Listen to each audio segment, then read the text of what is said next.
Welcome to the end of the year spectacular for 2017, where we are talking video games. I am excited because I think this is a good way to talk about video games. So we're going to be doing a whole bunch of different categories and different things of this nature instead of a top 10 list between the two of us. Yes. For this recording. So hopefully we'll get a whole bunch of different games talked about. I'm going to be honest with you. There's a few games here that just come up a lot because they did so many things well. But like, yeah, that's fair. I tried to really dig deep for some things, and I think it could be interesting. Maybe a different view on games of the year, because I mean everybody is going to be talking about Zelda and Mario and all the big huge games, and I have a few smaller things around here, and we have some categories that wouldn't fit those games anyways, so yeah, it'll be cool. Yeah. So this year there's a few like categories, and then it's split up into subcategories, basically just to make everything a little bit easier. We have the section that'll be called Bottom of the Barrel, and these awards are kind of exactly how they sound. They're like the shits, the Razzies. Like, they are. You didn't want to win this one. Yeah, pretty much. In there we have the Irrationally Angry Because Video Games Award, the Grossest Industry Practice, Worst Level / Sequence, and Worst Game will reside there.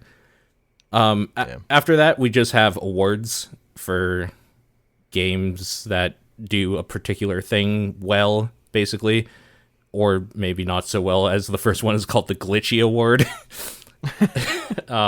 We have the Azura's Wrath Award, the Mass Effect Award, the Metroidvania Award, the Most Hateable Character Award, and the Game You Would Hate to Play with Your Parents Award.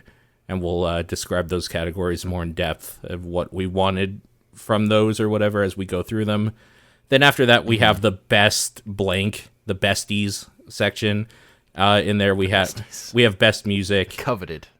The coveted ones, exactly. We have Best Music, with some subcategories of Best Transition to 8-Bit, Best Track, Best Sub and Soundtrack overall. We have Best Game That Isn't Actually New, Best Additional Content, Best Updated / Supported Games, or Best This Shit Again, Best More Shit, and Best Same Old Shit. If you wanted to go reduce it down to what we actually mean. Get a little more colorful names. Yeah, exactly. After that, we have stuff that focuses around the player experience in games and like just opinions, basically. So we have Best Girl or Waifu or whatever you want to say, Best Mount, Best Menu / UI, Best Skybox, Best Photo Mode, Best Level / Sequence or for design, Best Level / Sequence for aesthetics, and Best Extra Shit to Read. And then after that, we have some social stuff. Games I didn't play myself, so games that we watched somebody else play online or whatever. Just we experienced it that way. Better with Friends is the multiplayer award, essentially. A game that maybe isn't that great, but when you're with some friends, it's pretty goddamn good, actually. The I Can't Tell You About This award, which is going to be the spoiler award of... Yeah. That's going to be the thing that, like, if you haven't played these games, this is the thing that you shouldn't know before going into them, maybe. On the opposite side of that spoiler award, it's the I actually probably could have just told you about this award, which is I really like that category. which is like a spoiler, but really, is it? Like, yeah. I mean, like... as a preview of like what that might be, like you fight Ganon in Legend of Zelda Breath of the Wild. Is not necessarily a spoiler, but people kind of lost their shit about stuff like that. So, you know. Yeah. Just stuff like that. And the most coveted award, the Fan Art Community of the Year, which there's like only one in my mind, but we'll get to that. Oh, I have 4 on my list. Oh, shit. Okay. But I only feel strongly about 3 of them, but we'll get to that for sure. We'll start off with the bottom of the barrel. Let's start with the worst to get that all out of the way, get all the negativity out so we can just purge. Good purge. Yeah. So the Irrationally Angry Because Video Games Award. As far as I'm concerned, there's one thing that takes this, and it's the Cuphead tutorial stage not being beaten by that dude, and everybody saying that game journalists should like be shot in the streets essentially because of it. That was ridiculous. That was so overblown because it wasn't a gross industry practice. It was a dude who uploaded a dumb video kind of as a gag and pissed off literally everybody. It was bad. Yeah, it was kind of silly to upload that, but it was, I could get it if you're like doing it just because it was so funny. Like he was so bad. Yeah. But I think that just fits with the irrationally angry because video games. Because, like, wow. Yeah, so I have 5 written here. Okay, let's go through these. My first is just people talking about Nintendo games. Just in general? Can't just... Oh, okay, so you went the route of what made you irrationally angry. Yeah, this is what made me angry. That's actually the route I went. Okay, you know what? In that case, my answers change a little bit here. For me, that's definitely a thing. People, and you know what? I'm going to throw Cuphead under the bus here as well. People overtalk Cuphead as the best thing ever, and it isn't. It's just a good game that I like. That's fair. Breath of the Wild is the worst Zelda game I've played in a while, even though it's maybe the best from a technical standpoint. I didn't get what I like out of Zelda games. I didn't get a memorable theme. I didn't get dungeons that I liked going through. I didn't get a whole bunch of cool new items that I like. I got the Master Sword that breaks after 11 hits. Like, it's actually the worst Zelda game I've ever played. And the voice acting in that game is so bad. The voice acting in that game is another level of, like, whoa. Can't. Yeah. It, like, any story moment that might have worked for me, it just doesn't because of the voice acting. Yeah. I actually, like, I wish I could not hear it. I'm going to say that I thought the way people talked about Mario Odyssey was fine with me because that game was way more important to me than I thought it would be. So I don't really mind people talking that one up highly at all. In that regards, I think people talking down about some mobile games got kind of ridiculous. Like, I thought all of the Nintendo stuff was okay as a time waster. Maybe I just view mobile games as a time waster, not like real video games, so that's why I don't care. Yeah, about the quality. I didn't notice a particular more amount of that this year. Okay, fair enough. What else do you have on your list there? People overselling how much you replay in Nier Automata. I got real sick of people saying you replay that game like 30 times. I mean, you replay the main game twice, and then you get a whole new story. So, it was super overblown. And it was people who hadn't played the game overblowing it because of like something they'd half heard. Right. Just like using it as an excuse to say why they weren't going to play it. Right. I guess that's true. It's one of the reasons I put it off so long is I was told it was an 80-hour long game because you have to, because the game's like 15 hours and then you have to play through it 6 times. So like, oh, well, I'm not doing that. I'm going to play all these other games instead. And it's totally not that. That game is finishable in like 22 hours for everything. No big deal. Yep. So, my third one is people forgetting that games are fun. This goes both to people getting salty multiplayer games or people taking multiplayer games too seriously. I would call this the PUBG award or maybe the Siege award if we're talking different years. Yeah, I've also felt it at times with Heroes of the Storm. I mean, you've played a lot more Heroes of... I've played a shit ton of that game. Actually, I know what this is. This is 2015 Overwatch Award, 2016 Siege Award, and 2017 for me PUBG Award, and for you HOTS Award. Yeah, I mean it was definitely Overwatch that year. That was a thing. I wrote about that. Yeah. My next one is people getting worked up over game types that aren't new. PUBG, which is PUBG and the Destiny 2 raid, and Destiny 2. People talked about it.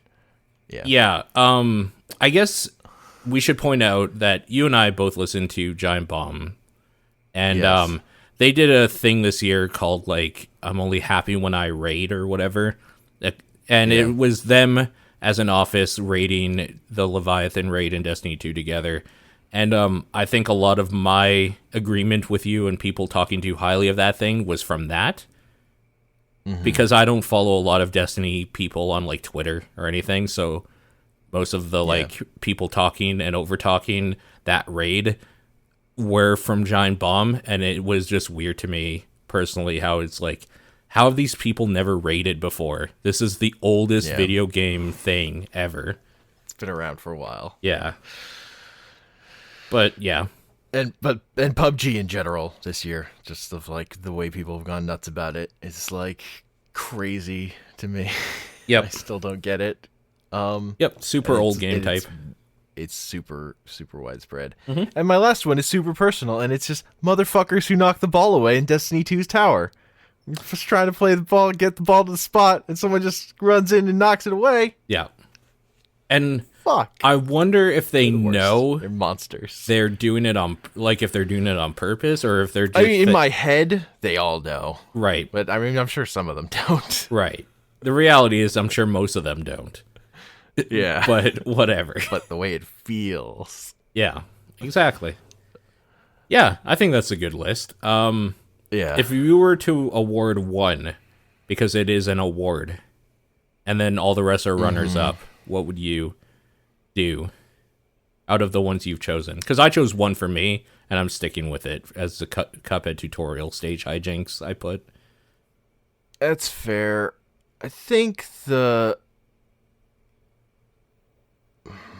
one out of your list that stands out the most to you. The one that felt the most irrational was I don't even know. I'm actually, I mean, the one that's most rational is motherfuckers who knock the ball away. Right. That's the one I feel the most visceral anger about. I'm going to say that stupid. wins just because it's the irrationally angry. Because it's just, there's like reasons for those other, I was like, these other ones are like argument. This is just like, I just feel this. Yeah. I just hate those people. I think that's the winner. And it's a stupid minor thing that doesn't matter. Yeah. I think that's your winner. Right. That makes sense to me anyway. Also, that's hilarious.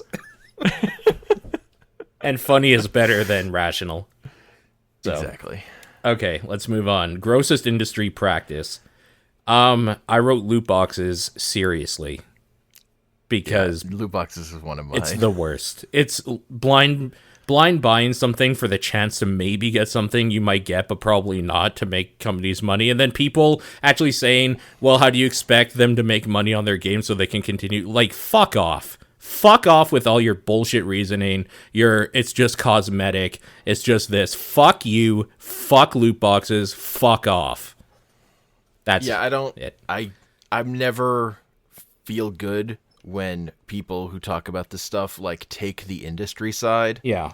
I just don't, because fuck them. Like, I don't care. Like, find something that's not like attacking me. Like, I'll give you a good example using HOTS. When they just showed me a skin, I would be, and a price tag, I'd be like, I will pay $15 for this dumb thing because I know that I will get this dumb thing for $15. And I am okay with paying you money for your product and your time, and I am okay just like knowing exactly what I'm going to get. Then they started adding boxes with like crafting stuff. Like, fuck that. Just let me buy Overwatch skins. Let me buy with real money the one I want for $5. This is where I actually think like League of Legends is doing it right. Mm-hmm. And I hate saying that because they suck. They also suck. But I don't love League system. But I just don't play as much of that game, so it's like grind to get stuff seems like impossible to me. I mean, you can just put real money in for points and buy the thing you want, though. Yeah, which is what I want. I don't play enough. I don't play that game enough to justify that either. No, but I mean, like, everything should just have it where I pay money for the thing I want because that's commerce. No. I mean, the games that I really like are like Battlerite, Paladin, Smite. Like, you just pay a lump sum and get access to everything. Yeah, that's my favorite. Yep, for sure. That's the one I will do in games. I'm like, just want to play casually. Yep. Like I will put money into it just because it's getting over that shit and getting over that shit like permanently. That's easily my grossest industry practice, though. Yeah. The other ones I just want to mention are the WB Shadow of War thing. The whole debacle The of their charity DLC. dude dying and then just that profiting game. off of it. Yeah. Yeah, real bad. Real bad. And then, also loot boxes. EA. Just, EA in general. Yeah. They're just a fucking disaster. EA killed a studio I loved.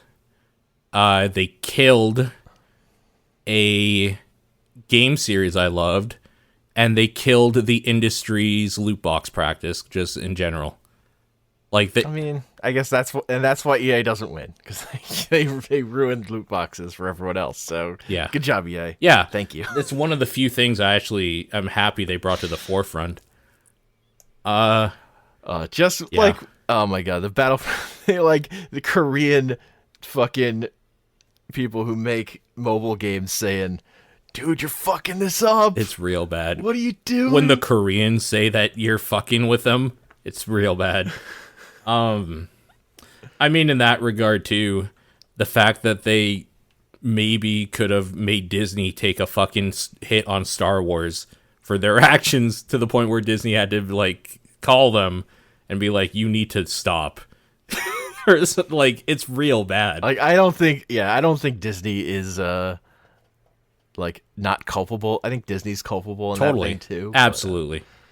Yeah. Because I'm sure that they pushed them to try to make all that money back right away. Yep. Like, fuck.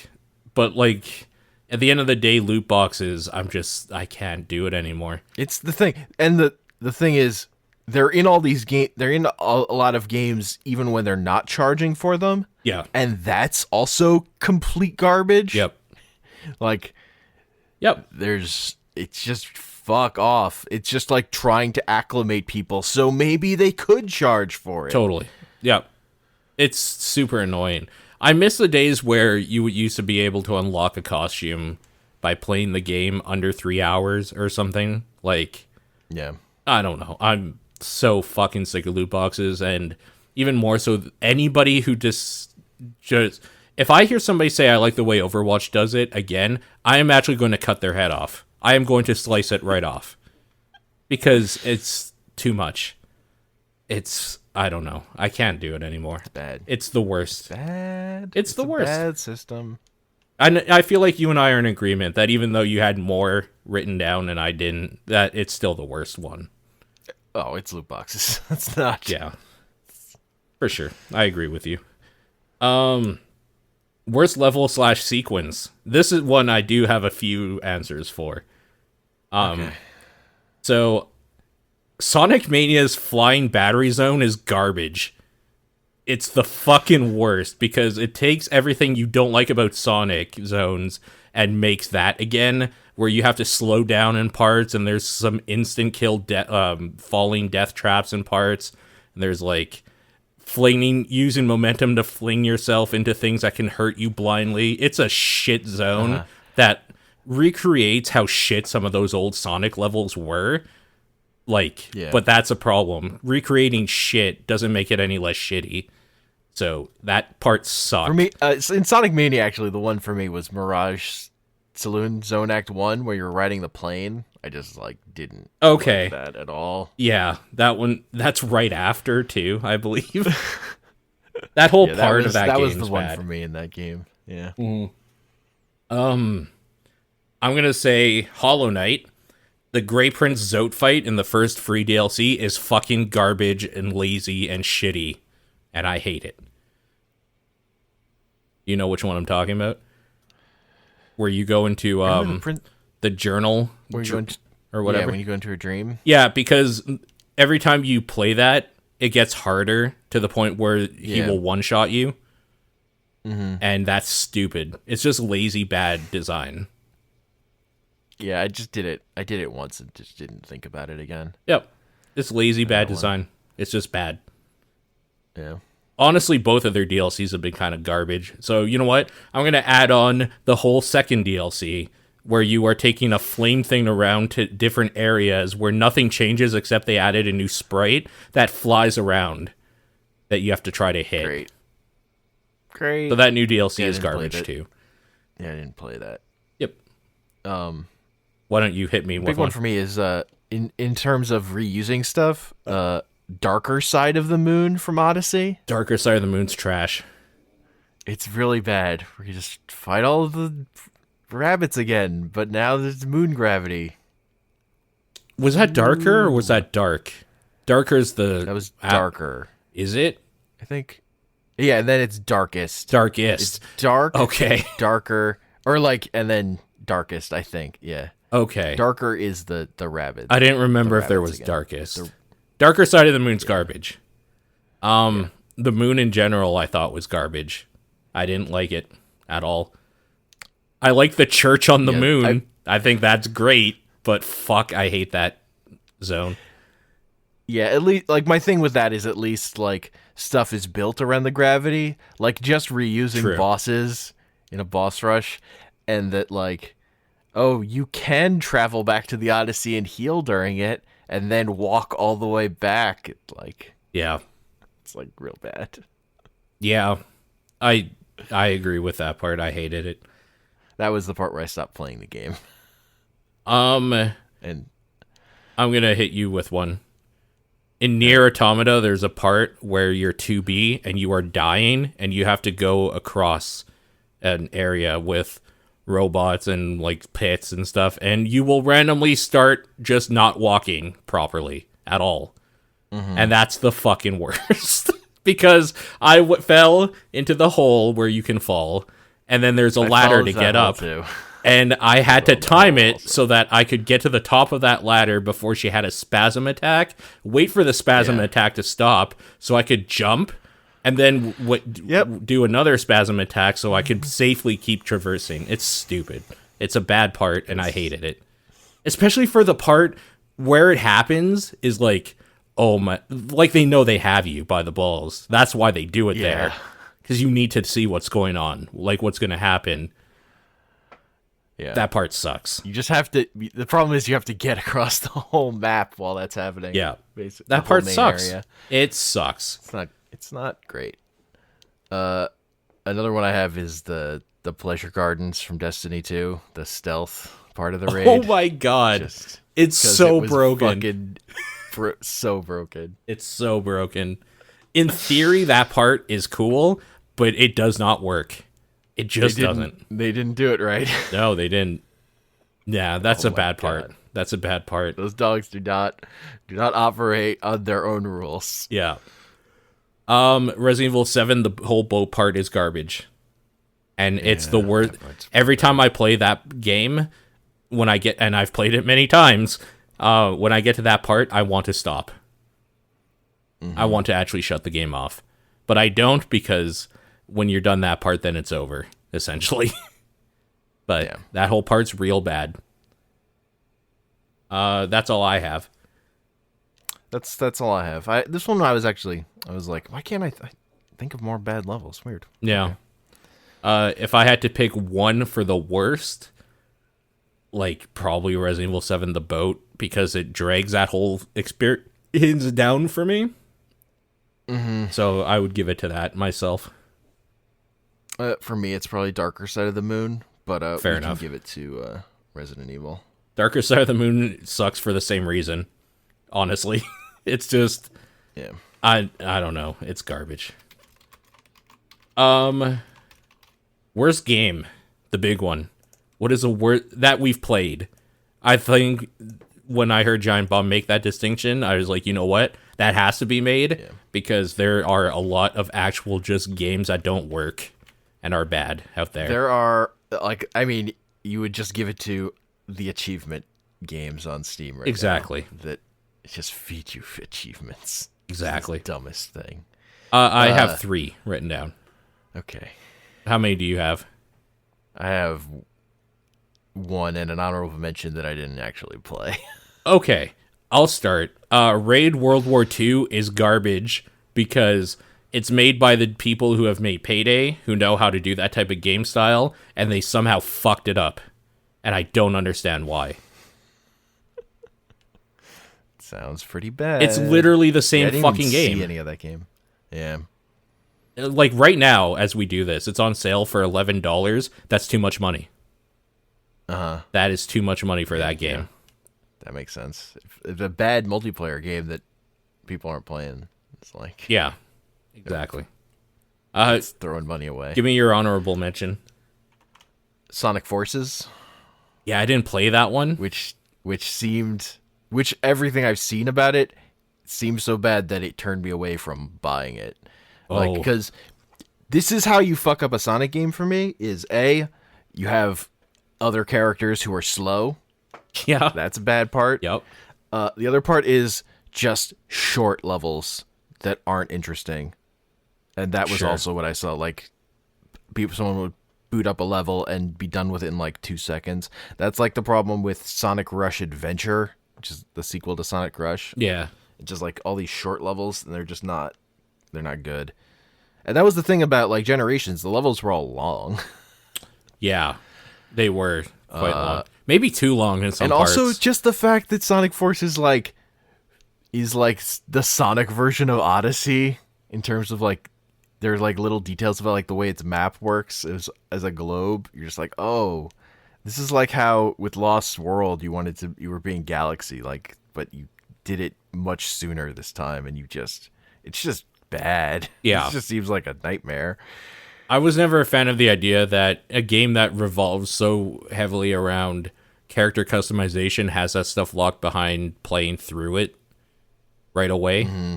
Yeah, that's The only thing I can say in regards to it is at least they don't make you pay for it and loot box it. at least it's not loot boxes. I mean, it's still random, but Yeah. I don't even know if it's random. Maybe it is set. I don't actually know. I do know that you get a ridiculous number of things. Like, you have to sit there buttoning through menus of telling you you've gotten a shirt Yeah. after every level. So that's great. 'Cause I have a friend who bought it. Oh, really? Yeah. Oh, so you've seen it like this in was a person? mistake. Yeah, I watched him play it a bit too. Oh, okay. Yeah, I mean, I'll still check it out at some point, but luckily I have a friend who buys every game sight unseen and then could lend me it, so I won't buy it. I'd like to see it at some point, though, at least.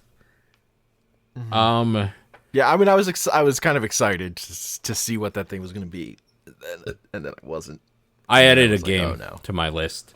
All right. So I'll do 2 right now, and then we can go through the who we think wins worst game.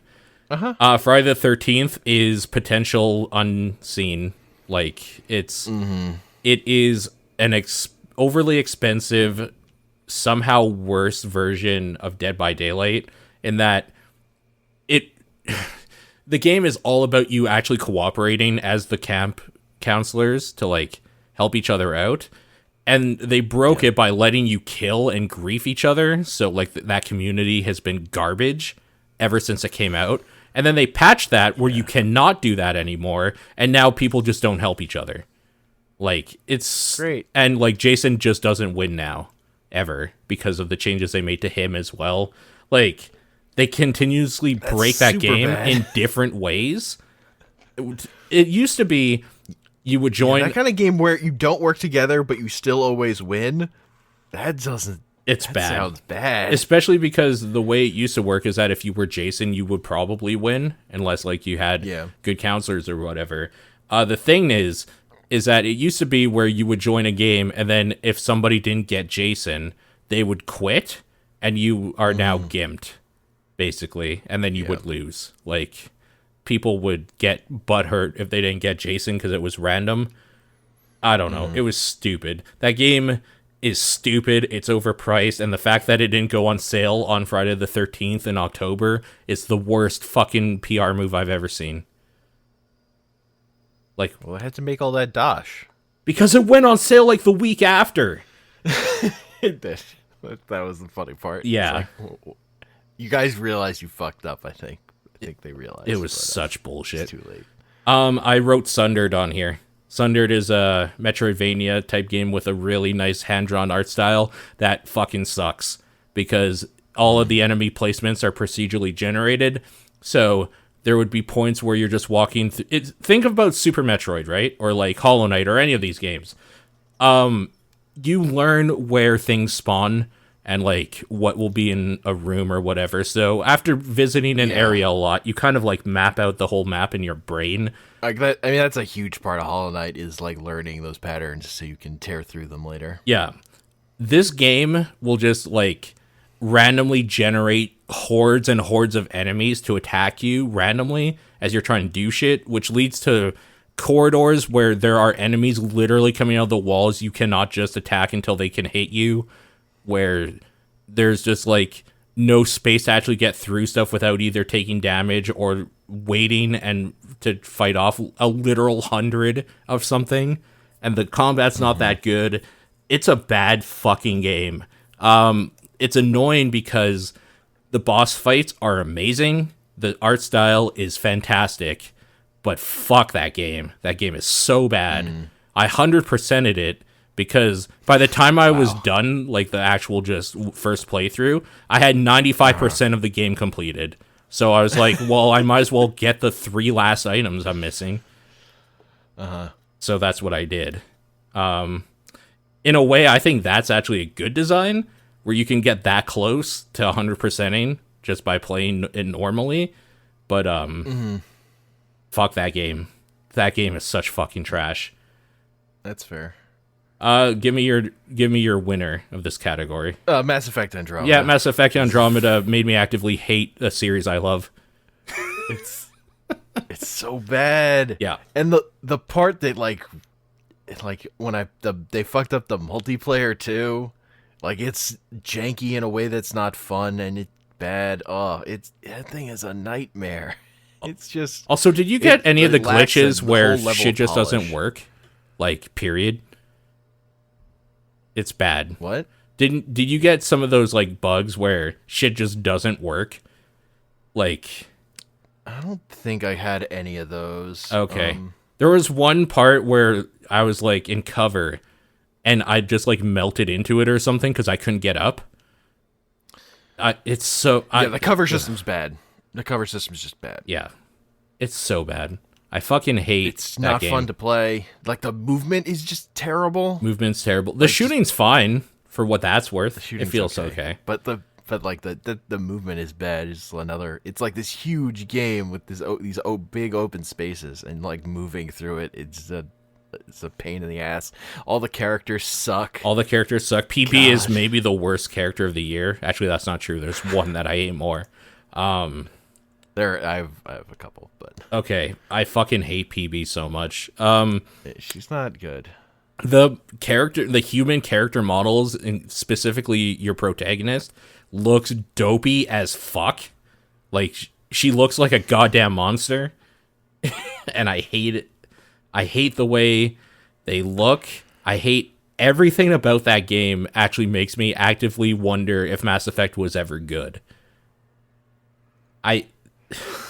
That game is an abortion of everything I used to love. Also, like nothing gets wrapped up at the end of that game. See, I don't even know about, like, I don't care about the It's story like- at all. At like the end, you like find out your mom's alive, but nothing happens from it, and it's just all like loose threads. I was gonna ask, They don't did they tap ever into it. like wrap up what happened to your mom? Because your dad like dies or whatever at the beginning rather. Like, I mean, apparently your mom's not dead. She was like, "Oh, we misplaced her," Misplaced and you never her. actually see her. Great. Yeah, it's like because she was in a stasis tube or whatever. I don't know. I've only heard that secondhand. Wow. So What an amazingly bad game. Easily the worst game of the year. That thing is awful. Yeah. And I really wish it was on anything but Origin because I would have refunded it. Mm-hmm. But Origin sucks about that shit because I tried. But whatever. Yeah. Okay. I think I'm pretty purged. Just one other game I didn't I hate The End Is Nigh. and just hate Really? it. Okay, I didn't hate it at all. I just don't like that game. Okay. What is I it about found it it you didn't super- like? I mean, I didn't the way Not your sticking on movements are walls. deliberate, and the way the levels are designed. Mm-hmm. Like in terms of jumping off enemies and then the small cracks you have to get into, I just didn't have to have fun with it. Fair I enough. found it just super annoying. But I really liked that game a That's lot, not- so that's fine. Mass Effect Andromeda. I can totally see why somebody would not like the end is nigh with some of the choices they made. I get it. Yeah. I feel purged. I feel Pretty good. Yeah, I feel good. Let's talk about happy things. Kind of. We're gonna make a slow transition because we're gonna talk Well, that's about a nice transition. we're gonna talk about the glitchiest game of the year, the Glitchy Award, and Yeah. you know what my answer is here probably. So why don't you go ahead and start off? Well, I mean, I actually didn't play a lot of things with glitchiness, but I will say, barring the one you're going to say, Destiny 2's glitchiness, particularly in the raid, It was pretty bad. amazing. Yeah. Like, the way things would bounce around sometimes, the people getting stuck in the flag holes. Yep. It's just like a thing we had to deal with. That was just a thing we had to deal with.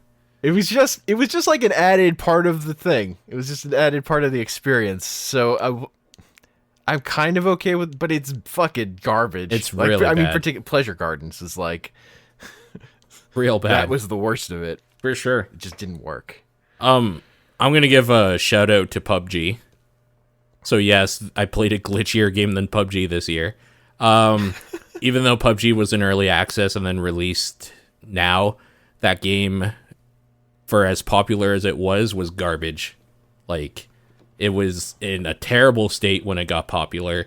So most people watched it on Twitch because they couldn't fucking run it. It was so unoptimized.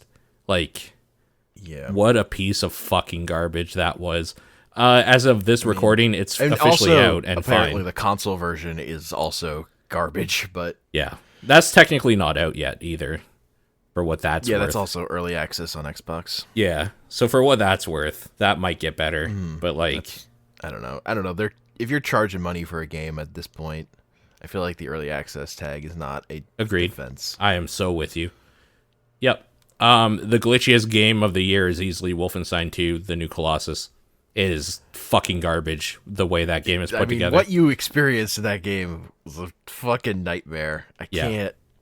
I'm so glad I streamed that game because I don't think people would have believed me if they didn't see with me the garbage I went through to get to the point where every little like every few times I would just start losing textures and the lights would start being a little like brighter. I would have to stop the game and reload it from a checkpoint to just like fix whatever fucking memory leak or something that it was happening. Yeah, that was bad. Yeah, I mean, what's really seals it, like even I, who had very little problems with it comparatively, on the last mission, like my Uzis had the texture bug where their textures would just go off into infinity. Yep. So if I had akimbo Uzis, literally my entire screen was filled. Oh god. That happened to people's heads a lot for me. Yeah. There's a few Twitch Jesus. clips of me just being like, what the fuck? And like this terrible thing happening on screen. That game is garbage. That game is amazing. totally made with Bethesda overlooking it because fuck. Holy shit. And then like I thought it was solely, it might be largely because it was optimized for AMD and I'm using GeForce and Nvidia stuff. But like the fact that you had some at all as well, Yeah. it like Yeah. it's a shoddy product. Which is too bad. I feel like that game was probably one of those, we made this for Xbox and PS4 and the port to PC got like no optimization time at all. So I'm figuring that's probably what Or happened. clearly not enough. So for me, that's the winner. Like, easily. Wolfenstein 2. Yeah, that's the winner. I mean, yeah, that's the winner too. Yeah. Like, there's most of Destiny 2 was fine. It was really just that raid, That raid was pretty bad. Pretty bad. just parts of it. Okay, this is your baby, the next one. The Azura's Wrath Award. And This is my baby. Because last year the winner for this was Naruto Shippuden Ultimate Ninja Storm 4. do you want to describe what is this like- award is? Maybe? So it's hitting it's spectacle action that also has emotional impact. Sure. Is the brief summary, because the Azura's Wrath thing is, it's like Platinum action games, but also it had like a story and characters wore their emotions on their sleeve, and that game is about you being a dad who's punching God in the face for making your daughter cry. Yeah. So like that's kind of like, it's about getting back at God. Honestly, for any emotional Platinum stuff. game is literally this award. But my only problem with the Platinum games is a lot of times they're emotionally cold. Uh-huh. They're more jokey, but Sure. there's overlap. And I have 3 games that hit this. I'll give you a runner-up for me. Sure. Nier Automata. That game has a lot of heart in its story and a lot of depression and real sad things going on, but fuck if it doesn't look good doing it with the action. So that's definitely one for me. I mean, that's the thing. Like, Nier is like, oh, this is the Platinum game that does it for me, in terms of like, they got someone to write an emotional, like a story that had some meat to it. yeah. Which is like, I played Bayonetta, it was like, I got bored. This is like, Sure. the combat is fine, but like, I don't care about anything. Sure. And kind of with the spectacle, it has more impact to me if I'm invested. Sure. And I just think, yeah. I have a winner. I only had one follow-up. I won't go give me your 2 that you don't think are as strong as your third.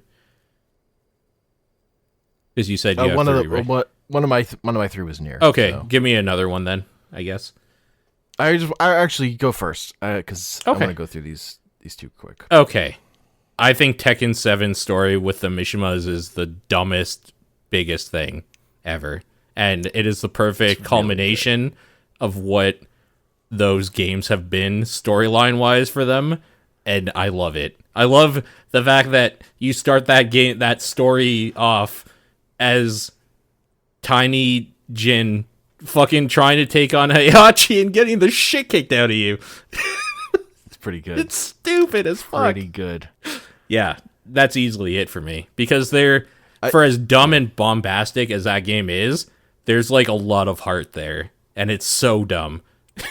Oh, and Heihachi sheds a tear. That part is like heart-wrenching in a dumb way it doesn't deserve. Yeah. It's great. Yeah, Tekken 7, the impact is lessened because it's also put out by Namco Bandai, who put out that Naruto game, and that Naruto game, I think, is a better version of what I think fighting game story mode should be. Fair enough. I care too much about the Tekken story for like too long now, so it hit me Yeah. properly. I mean, my other problem is I fucking hate that narrator. Fair enough. He's amazingly bad. Yeah.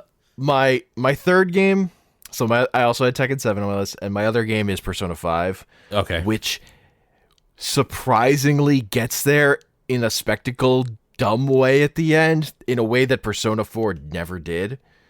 Okay, I feel kind of bad I didn't see this then. It's like the end, it's like, wow. You're just like, you're going for like the dumb spectacle thing. Okay. All right. That sounds kind of cool. And I don't want to get too into it because it's Like super spoiler. spoiler, but it's just know that it's like, it gets there. Yeah. I mean, you can talk about it when we talk. Like, I could have told you this, or no, I can't tell you about this. I expect to be spoiled on whatever. I don't care.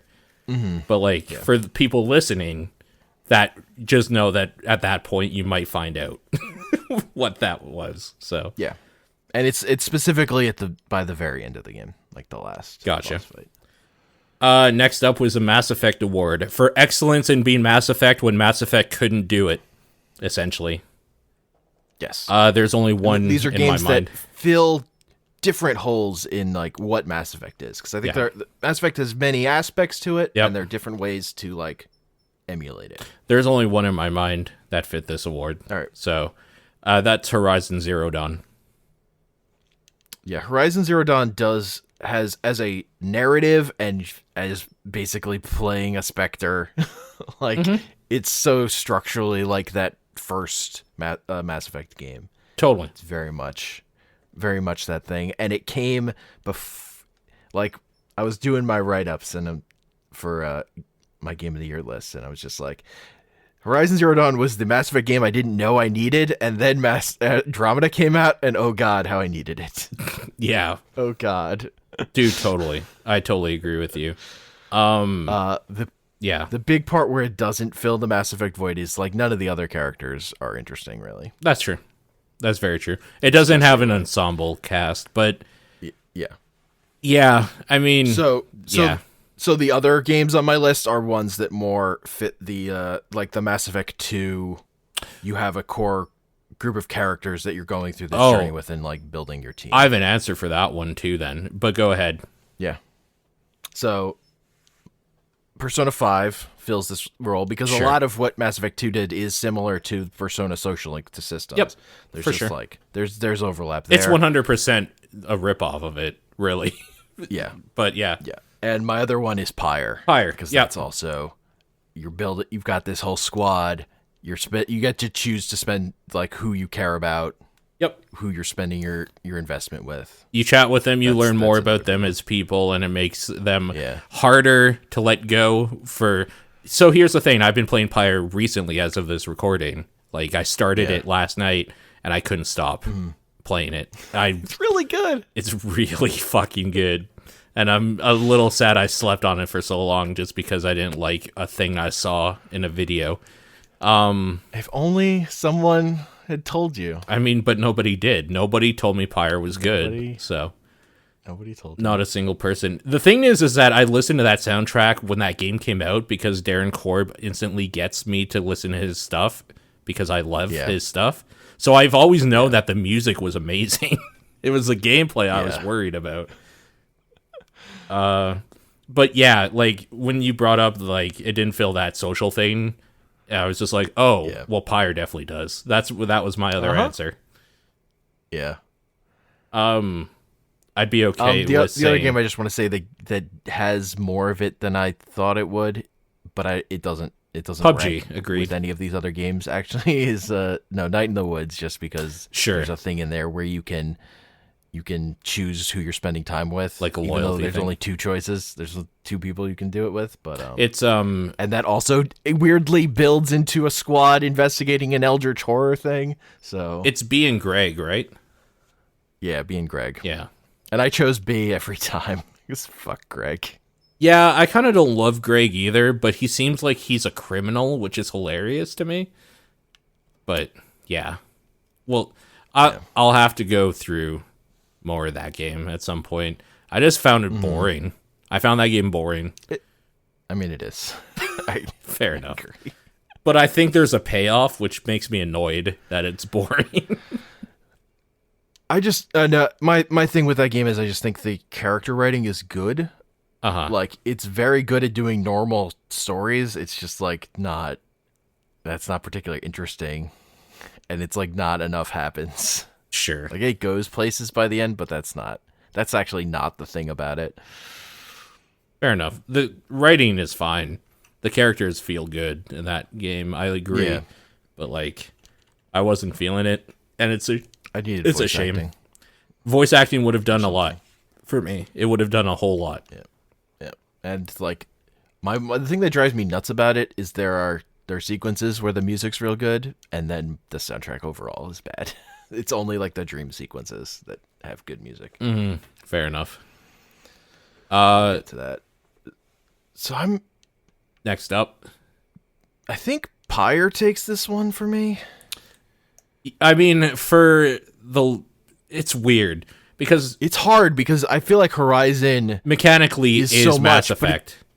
it's Mass Effect 1. Yeah. And Pyre is more like Mass Effect 2. Well, Pyre is like Mass Effect 1's like social stuff too. Because you care about those Yeah. characters in Mass Effect 1, just not to the extent where they're mechanically viable, as in Mass Effect 2. It's true.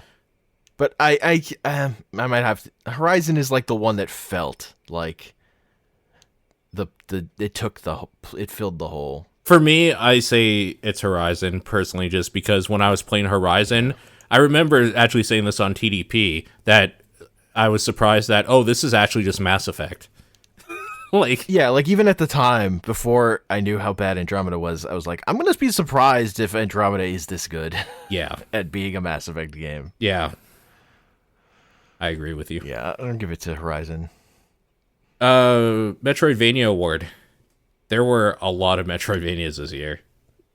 There were so many Metroidvanias this year. I'm gonna go ahead and start and say that a runner-up for me. I am so happy Metroid Samus Returns is amazing. I'm so happy that that remake of that game, after Nintendo told AM2R people to like go pound the dirt or whatever, like that they actually released something good on there. And I'm really glad that was it Way Forward who put that out?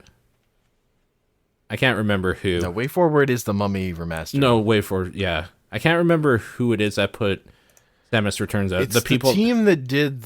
I forget their name. Yeah, they did It's the team Mirror that of did Fate. the Lords of Shadow 3DS game. Yeah, exactly.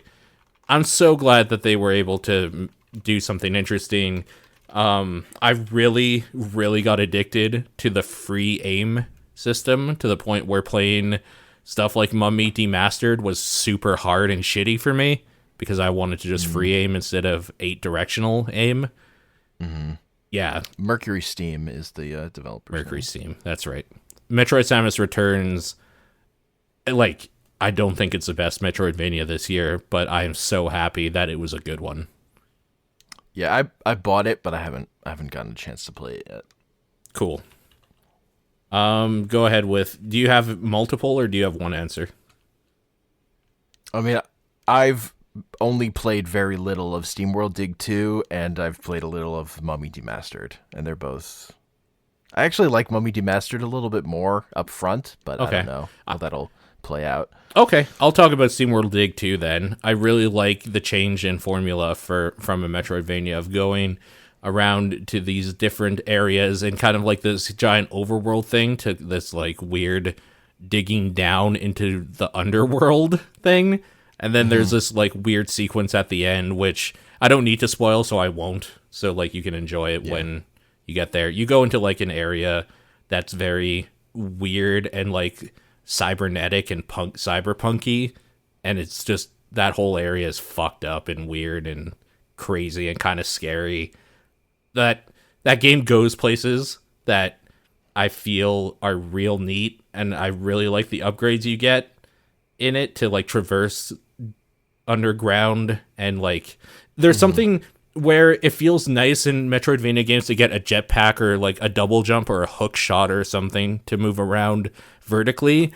This game is able to give you stuff gradually that makes you move vertically in a different way, where instead of going up to higher stuff, you're able to dig down faster, and that's super engaging to me and feels really nice. And then like, I mean, straight up, you get a jetpack at one point in that game. So like, as you dig down more and more, you're just like, oh shit, it's going to be harder and harder to get up. Then they like give you stuff to help you get up faster. It's really cool. I really like how that game does stuff, and I think it's amazing. But that's not the best Metroidvania of this year. No. You want to tell me which one is? It's Hollow Knight. It's Hollow Knight. Hollow Knight might be the best Metroidvania ever. Yeah, agreed. 100%. As somebody who So loves that good. genre, it is probably the best next to Super Metroid for me. So, It's so good. yeah, Its 2 weak points are vertical movement. it doesn't do verticality well. True. It takes like the example, you get a side dash that's fucking unbelievable really early, surprisingly early. Yeah. But to get a double jump comes surprisingly late. It's Yeah. weird. I would say that all of your and then major upgrades are too slowly drip fed to you. Yeah. And then I think the opening doesn't put the best foot forward because you have so little. But over the course of the game, that doesn't matter because it feels so good once you get to the end and you have all your skills. Yeah, I think the thing I like about it is that your main attack stuff doesn't ever really change. Like, you modify it or change it in certain ways to do more damage. But at the end of the day, the same reason I like something like the Soul series, Dark Souls, Nioh, any of that sort of stuff, as opposed to a Super Metroid where you are getting a better laser beam or a laser beam that freezes or like does a wider spread, you always just have this nail, and it always is the same attack pattern, and it's you learning how to utilize that best. And then as things get harder, you upgrade it to do more damage or like be a little bit longer reach, but it never changes. And it's just you that's getting better at wielding it, I think is super important for that and game. Also, the enemies are designed in a way that they have like deliberate patterns. Yeah. So that like when you first encounter a new enemy, it's a thing you have to learn. Yeah. And once you've learned it and mastered it, you can just rip through them. Yep. Like that's my favorite thing about how the combat works. It's just a thing to master, to learn, and once you learn, it feels so good to just fucking tear across that map. And I just think that map is really well thought out and designed, which is huge in those games. Yeah. It has a fast travel system, but it also doesn't overdo the fast travel system. It's kind of, again, like the Dark Souls thing with bonfires. Every time you find a resting spot, a bench in this case, it feels like the light at the end of a tunnel. This claustrophobic feeling is finally gone for that second, and then you go back into the shit. Like, you get that feeling of like triumph when you're just like, oh, thank God, like relief when you see those spots, because that means that you can now die peacefully if you have to. They're well placed throughout the game. There's one spot where they should have put a bench, and then they did with the first DLC. Yeah. They fucked up not putting a bench there in the base game. I'll be straight up with you. That's when I went back to finish off the game, is when they did that, because that part sucks to get out of. God, I went back down there so many times because I had missed something that I didn't know about. Yeah. I had to do that time. I did that too many times. Yeah. That climb. Yeah, that part's bad. It's real bad. When they put a checkpoint in there, it's nice. Yeah, it was a simple fix. Yep. So it has, and also it just, as it gets to the end, like some of the final challenge stuff is so good. It's really good. It like really puts your feet to the fire. The White Palace is amazing. I love that area. Yeah, we'll talk about that. Sure, we'll talk about that. Also, just the customizability, where everybody gets the same 4 basic upgrades. Like, you always get that. You always have your nail, and you can upgrade it to do more damage. But then you have the charm system, which completely changes your build, essentially, depending on what you want to do. It's really good. It's really good. It's a really good system. It's really good because you have everything takes a certain number of slots. Yeah. So you really get to customize and design your thing for your particular need at the time. Yeah. Like, for a lot of that game, I did kind of like more movement and like being able to tank damage build. Mm-hmm. And then I changed that for the final boss to just be like, I want to see if this works. To just a build where I stood in front of him and just fucking man-moded, hitting him while he hit me back and forth. And it totally worked if you have the right build. Like, it's amazing, the customizability to completely change how you play that game with such little change in the mechanics. Like, it's such a well thought out game. The world is like deliciously secretive in the way it tells you the story in a Dark Souls way. Oh man, the way the lore works in and like the overall story, it's just good. It's like that game, it just hits at everything. Some might say it is one of the top 2 games of this year. Some might say.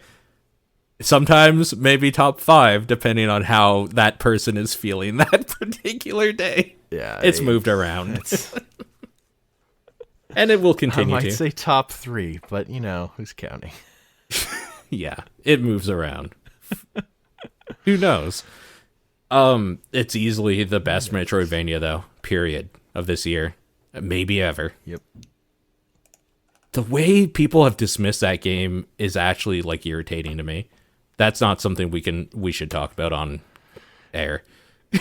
Yeah, it's fine. Um, That game's really good. People should play it. people should play it. Also, that game is like 40 hours long, and I did like everything in it except some of the hunter stuff. I did all the hunter like- stuff, and it's Yeah. not much longer, honestly. It's like maybe 42 hours long with Yeah. that.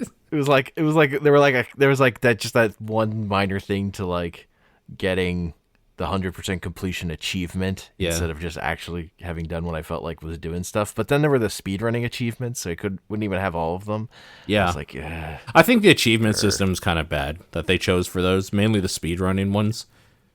Yeah. But whatever. That was annoying. But again, I played that game for 40 hours and was like, I gotta do all this stuff. Yep. It's so good. Yep. And then the DLC is a huge letdown, but you know what? That's extra content, and I don't count that as part of the main experience, so whatever. Yeah, I did the Zode fight once and haven't touched it otherwise. Yeah. Let's move on to something a little darker. The most hateable character award. And there's only one name that came to mind when this award was like thought of. So Oh man. if you have more than one, let's go through those. Okay, I've more than one, and some of them are a little different than each other. Okay. I mean, the first one is BJ's dad in Wolfenstein 2. That's mine. Like, I just fuck hate that him. guy. He's the worst because he's human trash. He sold out his wife. He tried to make his kid shoot the family dog because he was like upset about something or he wanted to make a man out. He's literally the worst character. And if he was a human, I would skull fuck him to death. He's awful. He's the really worst. bad, and he's meant to be the worst. Yep. So that's mine. That's my winner. Yeah, But beginning of that game, he's like, "Shoot your dog." like Yep, I'm supposed to hate this guy. the thing is that maybe it's a little too on the nose as well. Like Yeah, he's the most hateable, but he was He's the most hateable person. But- he's like just scientifically designed. he was like But- everything you could think of. He's like super misogynistic. He's a Nazi sympathizer. He should kill the dog. Like he He doesn't make you kill the dog. You can miss, and then he shoots it. It's true. No, you're right. He is like literally designed to be tropey in a tropey way, the worst human being ever, but it works because I fucking hate him. I fucking hate him. So my other ones are everyone in Ghost Recon Wildlands. It's totally fair. They are drug cartel and like just- stupid bros. I just hate every line of dialogue in that game. It's just like, come on, guys, please. They need to stop talking for sure. It's just bad. But I think the character I actually hate the most Uh-huh. is Tekken 7's narrator. Can you call that a character? He's a character. He talks to Heihachi. He has a conversation. I guess so. Heihachi talks back to him. as He a does person. suck. I hate him so much. He kind of ruins that game. We're for talking me. about like the reporter guy, right? Yes. Yeah, okay. He ruins that game for you. Why hey? is Tekken 7's story being told by this reporter with the worst voice acting imaginable? It's so fucking horrible. He's really bad. I hate him so much. Yeah. I hate him in the way of like, you actually make me not like this game more. Yeah. Like you ruined this experience. That's pretty for me. powerful. I think I could give you that because like Rip Blazkowicz is made to be a just like tropey, hateful piece of garbage, but like the narrator actively just like for existing and not knowing, it's maybe somehow worse that he doesn't know how bad he is in a weird way. Yeah. I can Like how does this game, how is this story that actually like has emotional resonance built around being told by this flat fucking Nothing Burger. Yeah, God. I could give it to you. Also, shout out to PB. Shout PB's real bad, but in a shit pile, it's hard to pick out one turd. Exactly. Yeah, I'll give it to you. I think we can say that the narrator in Tekken 7 is the most hateable character, which is a weird sentence to say, but whatever.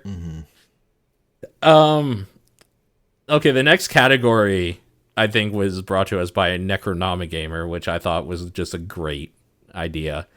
I think I took it in a way that he didn't mean it to be taken, though, and it is the game you would hate to play with your parents award. And I went the route of I would not like to be in PUBG with my parents because they are bad at games and they would infuriate me, but I couldn't yell back at them.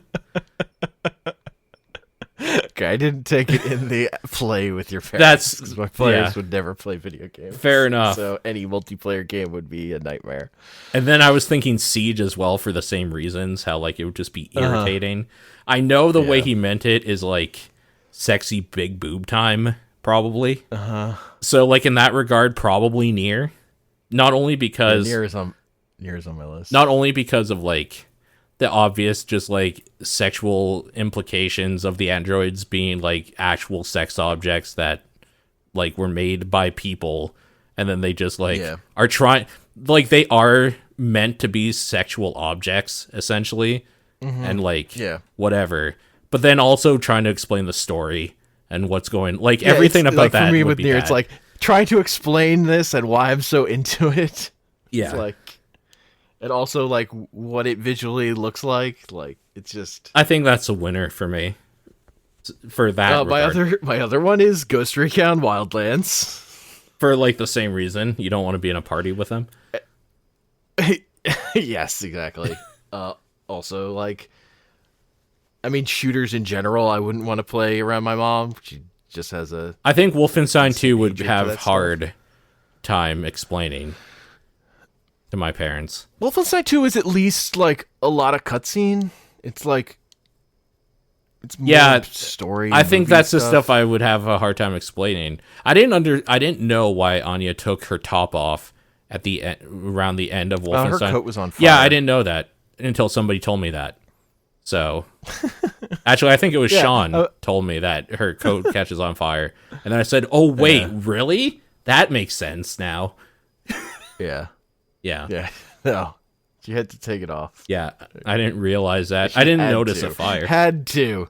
Yeah. Had to. But then she shoots a bunch of Nazis and she is topless on top of her husband while pregnant. I mean, with blood all over it's her. there because they were like, let's have naked lady with machine guns. Yeah. Naked pregnant lady with machine guns. With blood all over. I think that part would be hard to explain to my parents. That part doesn't seem as bad to me for whatever reason. Fair enough. I think Nier wins this. Just for a multitude of reasons. I mean, Nier wins it because it's like I'm also into it. I'm like, I like Nier so much. Like Ghost Recon Wild's like, yeah, this is garbage in terms of the story content. Mm-hmm. And like the bad characters, but yeah, that's fine. Nier can win that. I think so. Okay. Let's talk about the best of stuff. The best of for this year. The besties. The besties. Starting with best music, best transition to 8-bit, there was only one in my mind, and that was Nier Automata. Every time going into hacking, no matter what the area you're in, who you're hacking, the situation, the switch from whatever song is playing at that moment to an 8-bit rendition of it, to the point where that whole album soundtrack was done in 8-bit for that very reason, for the seamless transitions, makes that a masterpiece. It's so good. Yep. I mean, the reason this category exists is because Super Mario Odyssey also does it. Yep. When you go into 2D, I don't think it's as good in my mind. It's not as good. It's not as good. The thing I also want to shout out is just in Persona 5, you can buy a retro console and play retro games. Okay. That have their own music that's 8-bit. Okay. And it like the way it's built around it with you, like the camera is on you, so they don't have to animate the screen. That's kind of funny. And you're just like listening to the music, but then it has like gameplay, like you're playing a golf game and like one of those bars to like do your power and do your aim pops up. Like it does like quick time event versions of games. It's just really funny. And just they came up with fake video game. One of the games is Punch Out. Oh my god. It's clearly Punch Out. That's pretty good. That's pretty And good. it like makes you do like Punch Out stuff in a quick time way. It's just, and it has like fake Punch Out music. It's pretty good. That's pretty But good. Nier wins. I mean, Nier wins. The fact that they redid that whole soundtrack again in 8-bit for that gimmick and like all of that is well done in 8-bit is like amazing. It's actually a masterpiece. It's fantastic. You get in and out so well. It's so cool. All right, I'm going to be real with you. The next one is best track. And I don't actually have an answer here because I did a mixtape of what I thought the best tracks from games were. So what I'm going to do is while we talk about this, I'm going to actually bring up what songs I chose there because those are technically my answers. Yeah, that's fair. Also, people should listen to that because I think it was well put together. I don't usually toot my own horn about stuff, but like I've been listening to that mix and I love it. Yeah. But then again, I mean, it's my favorite stuff. So I have a lot of overlap with that, I will say. sure. I'll just shout out the ones that I have that aren't on there first. Yeah, let's do it. There's some obvious ones. So, Hidden by Night from Spectre of Torment. Yeah. Like a lot of Spectre of Torment's soundtrack, it's remixes of Shovel Knight songs. Shovel Knight soundtrack is amazing, though. So I think they're better. Like okay, basically across the board, I think the remixes are better. Like just the guy who does that music has just gotten better. right. So he came up with some better arrangements. And the version of like the Lich Yard in this, which is Hidden by Night, which is the Castlevania sounding track. Yeah, It's so good. it's very good. Oh my god. It's very good. I think Night in the Woods has some good songs. Specifically the title theme, which doesn't sound like anything else in the game, is really good. The And title then theme is real good. The dream sequences also have good songs, like Astral Alley, which I think is the first one, is probably my favorite, is the best. Okay. I think they kind of get worse as the game goes along, but Astral Alley I think is really good. Astral Coal I think is also quite good. Right. And then just I think other than that, it's just some different ones from games you put on there. Yeah. Like instead of One Up Superstar, I did Honeyloon Ridge Escape, which is the song that plays at the end of that game that has lyrics. Yeah. That one's really good too. I think what I liked about that one more was the whole context and that part being playable as Bowser. I like a lot. Whereas Yes. the other one I felt was actually we said this in Discord. I felt the other one was more the Let It Go, where it's the better hit single. That's why I chose it. Totally. essentially. And I listened to that a lot before the game came out, and I've actually kind of gotten See, I sick of- didn't. I listened to it. I too didn't much, hear it. so I didn't know that existed until I played it in the game. Oh, because it was in the first trailer. I don't they watch showed trailers. First footage. That's fair. Yeah. And I was like obsessed with some of the visual stuff about. I was way more into Mario Odyssey before it came out, honestly. So Yeah. weirdly enough, some Persona 5 tracks that you didn't put on there Yep. are Life Will Change, which is That's a good one. The music that comes on when you're like the last time you're going into a dungeon because Yep. you're finally going to do the heist. I just fucking love that track. Behind the Mask, I really like. Behind the Mask is just like that's like the song that represents like the point where I fell in love with that game, which is when I'd finally settled into the rhythm of it. Yeah, because that's your Because for me, standard like, everyday thing, right? Yeah, that's your standard everyday music. Yep. And for me, Persona, like the rhythm of going through the day-to-day stuff is where that game has power, and Persona 5 takes too long to get there. Sure. But once it did, that was where it had me. And then there's Rivers in the Desert, which plays at a late game boss fight. Okay. And that one, at the moment, that one didn't hit me as hard, but listening back on it, it's really fucking good. The after fight victory fanfare theme is amazing as well. It's really good. My only problem with that part is just I wish the after fight part didn't take so long Sure. over the course of that game. It's just like, come on, I just want to get it going. I chose Last Surprise. Yeah. That's my favorite of that soundtrack. So, And then there's just a couple near ones Nier you didn't put on there. Nier was a hard one for me. The reason why I settled on Amusement Park specifically, and Yeah. to be fair, I didn't because I added the bonus track of Emil's Shop tune Yeah. because that thing is stupid for the right reasons. Amusement Park is the first time the music and what you're doing in the game and the visuals all clicked with me in that game in a way that I felt euphoric. So it just has like a place in my heart that the others don't necessarily. The one, the big one for me also is the Weight of the World, the choir version that comes Okay. on during the Route E when you've accepted help, basically. Right. That's real good for sure. That mixes in all the other versions of that Yeah. song that have played throughout the game.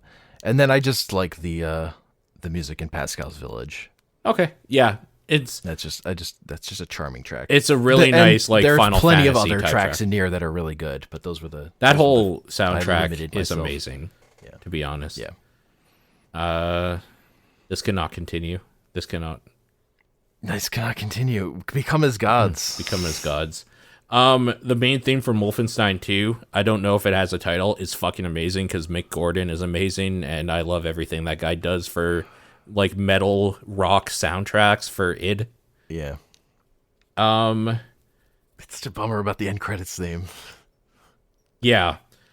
Sonic Mania had some really good throwback stuff musically where Yeah. it has the right sound and like the right attitude from like a Sonic game from the Genesis done with like good sound and instrumentation of today.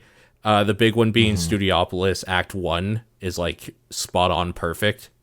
It is. Yeah, I totally agree that was the track I settled on too.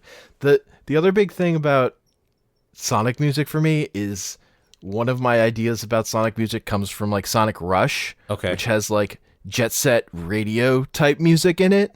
Okay. Like it's those people did the soundtrack, and they're still it like and Studiopolis' soundtrack kind of hits that too for me. Yeah. I agree. Going through here. So the end is nigh. The thing I liked about that music is that it was a whole bunch of like classical music done like remixes. And I like classical music. So some of the remixes are better than others, but I really, really like the Hungarian dance and that version of it. I really like because it's kind of like a weird metal-y version of it that in a way that I appreciate. As far as I'm concerned, people always talk highly about Cuphead's music. And while Cuphead's music fits perfectly with the boss fights and they're all different, there's only one track that stands out, and that's Mr. King Dice's Die House track. It's so good. I also like the intro, but it's a little too short. The intro, the only problem with the intro, even though it's a close second, is that it is nothing, it fits perfectly as an intro, but not as a track. It's not really a song, yeah. Yeah. I just wanted more vocals on their songs. Agreed. So desperately, that game needed another one. It needed one more. Late It boss needed fight. the Devil's track, basically. Or during King Dice. Yeah, or that. You're right. Both those fights, I think, needed that. But Yeah. SteamWorld Dig 2, New Heights in El Machino is fucking great. It's easily the track that's a standout on that whole game. yeah, it's good. Go Tell Aunt Rhody, that version from Resident Evil 7 that they did that's all creepy and like instrumental. The instruments of it are amazing and maybe the best track of the year for me. The singing takes away from that a little bit at the beginning because she's a little too breathy and trying to be creepy, but then the singing and the instruments mix well at the end of it, so it's okay.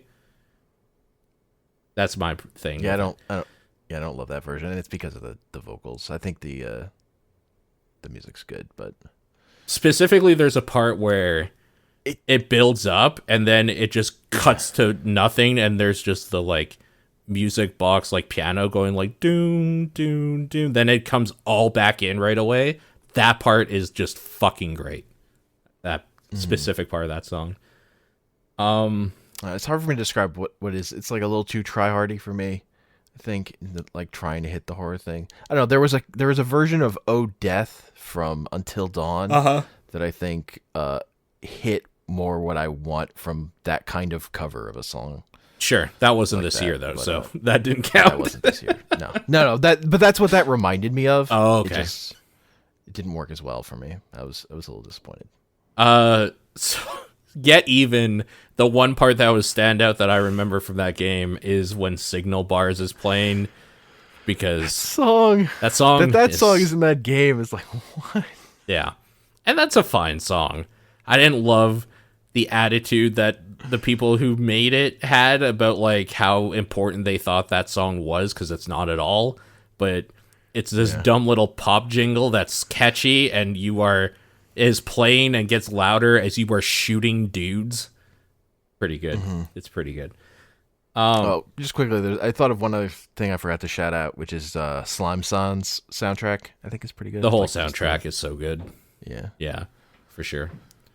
Mummy Demastered had a whole bunch of great tunes that fit well in the game, and I don't remember the title, actually. I'm looking it up right now. Obelisk, I think is the one you picked. Yeah, is the one I picked, because that's the one where I was just like, yeah, I remember like hearing that for the first time in that game and just being like, yeah, okay.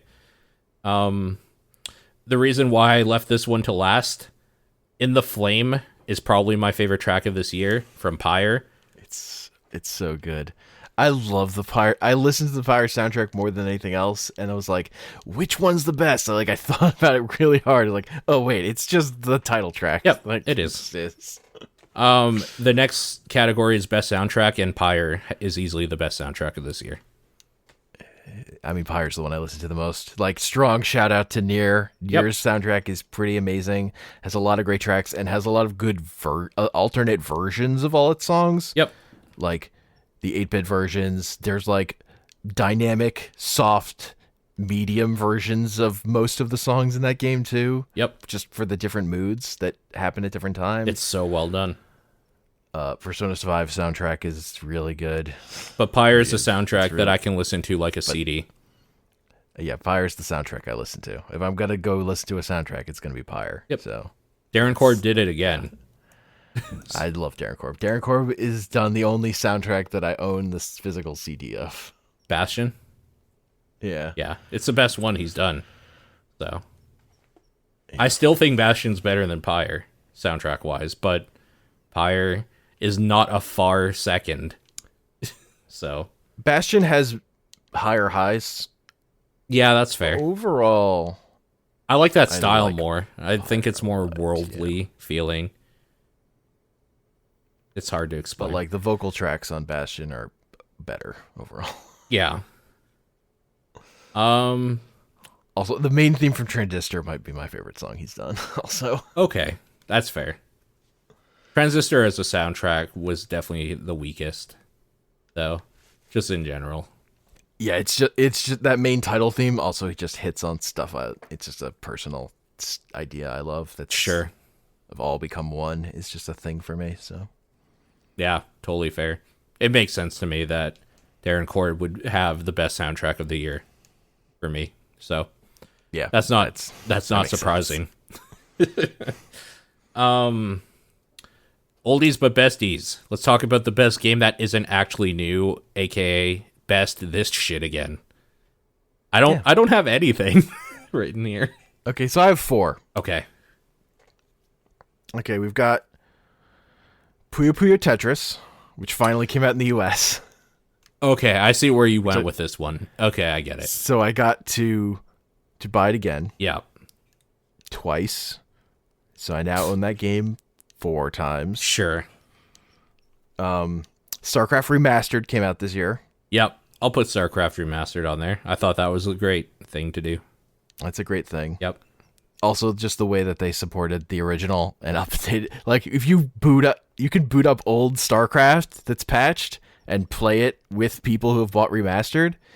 And also, it has an ad for StarCraft Remastered on the title screen now. Great. Dumb. That's That's just good to have back. Yeah. I played a bunch of that. That was fun. Mario Kart 8 Deluxe. Sure. Mario Kart 8 is still really good, and putting out a package of that on the Switch that has all the DLC included. Yep. That's all good.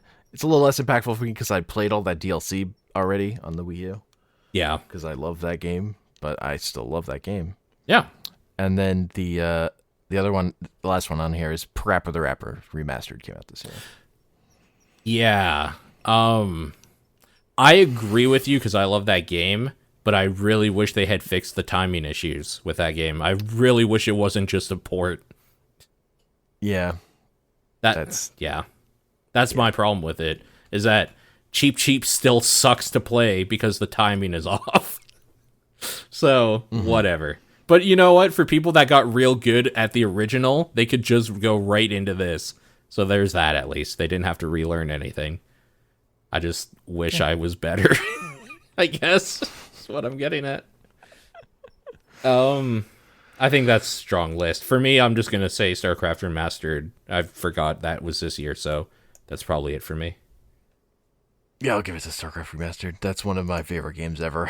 Yeah, for sure. And I've spent a lot of time. One of my favorite things I watched was over the holidays, like kind of early, on Day 9's channel. They did a StarCraft tournament. Yeah, with a bunch of like veteran StarCraft players. that sounds good. And it was just like super dope because like there was just a mix of people doing styles and like people being able to play on land latency allowed for different stuff, and it was just great. That sounds like, there so were some good. great games that happened, and it was like not like perfect optimized modern StarCraft. It was just like people who were really good at this game playing and kind of having fun, even though there was a small cash prize, but just to make it interesting. Yeah. Also, one of the commentators got to the final game, which was really funny. Like, In Control made it to the final game Oh, wow. and then got crushed. But that was fun. That's pretty good. Troll. That guy, such a weirdo. I like that guy, though. He's just so brash, which I enjoy sometimes. Yeah. Best additional content, aka best more shit. I had one winner here. It was just the most obvious one to me. So why don't you start? I have two things on here, which one is Shovel Knight, adding in Spectre of Torment for free. You know what? I'll add that too. Super good. Yep, you're right. That's good. Because that's the thing is Spectre Plague Knight I hated. Yep. I didn't like that. I actually like Spectre of Torment more than Base Shovel Knight, and I liked Space Shovel Knight a lot. That's fair. Spectre of Torment from the little I played was good. So, and it does the stuff it does with movement, like it incorporates like the ability to dash through enemies from Ori. yeah, It's just fucking good. it's really good. But my winner is XCOM 2 War of the Chosen. That makes sense to me. That is hands down my winner of you fixed this broken game that kind of had some good stuff, but man, it's so good. As being a person who didn't play it, I understand it, but I have to give it to Resident Evil 7 for adding stuff that should have been in the main fucking game as DLC. But whatever, it's still good. The fact that Not a Hero took 8 months longer than we thought to come out as free content is a bummer. But that thing does a weird Metroidvania type thing, which I thought was kind of a neat idea. Some weird, like, Jigsaw type shit going on in that as well. I thought being able it was to cool how they experimented with stuff. be making a fucking brawler for one of them is like It's really funny. was really good. I just really like the different things they tried Honestly, with it. I would have liked that more if that's how you had played as Chris. That would have been better. Yeah, What can you do? yeah. And like just all year, the other DLC they put out a fucking card game that like Jigsaw would have put together. They put out a weird like puzzle room type thing, like an escape room DLC. They put out that story-based thing with Zoe to find out like what happened to the Bakers. Like every piece of DLC for Resident Evil 7 this year, every new thing they added was them trying something with that world and those mechanics, and I super appreciated it. I was never bored picking up a Resident Evil 7 DLC thing because they all played so differently. Like Jack's 55th birthday thing, which was like a time attack, like funhouse shooter. Yeah. So good. It was so fucking good. Yeah, my only negative thing is like that puzzle room should have been in the base game.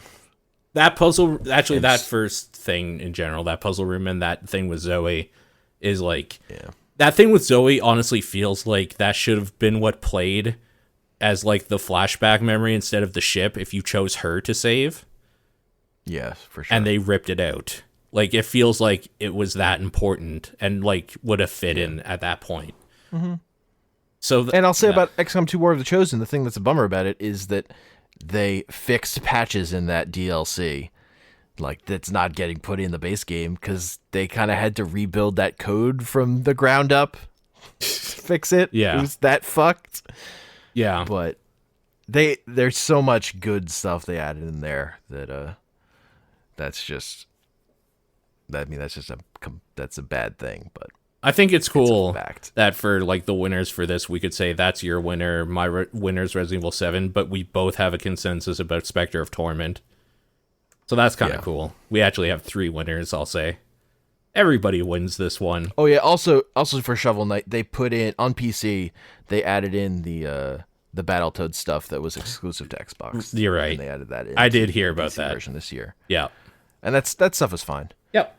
It's like the only problem with it's like the beginning of Battletoads. It's not like they don't get into like the later Battletoads stuff. It's the stuff that it's like up to Turbo Tunnel because that's what people know. Yeah, that's what people get to. Of course, so for sure. But it's fun.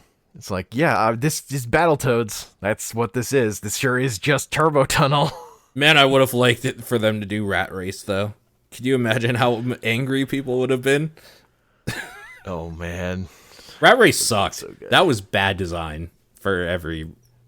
Yeah, I mean, I wish they had remade that whole game. Yeah, but we should move on to best updated / supported game or best same old shit. And I have really one winner for me for this.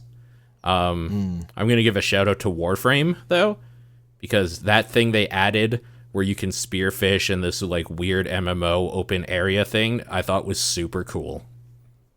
Mm-hmm. Yep. So I have a bunch on my list. Okay, let's do it. Killing Floor 2. It's got infinite support. You know what? I'm gonna add that. And you're right.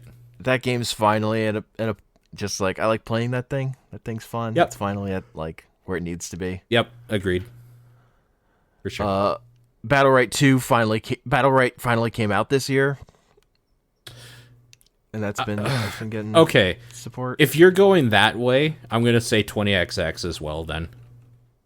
Yeah, sure. Yeah.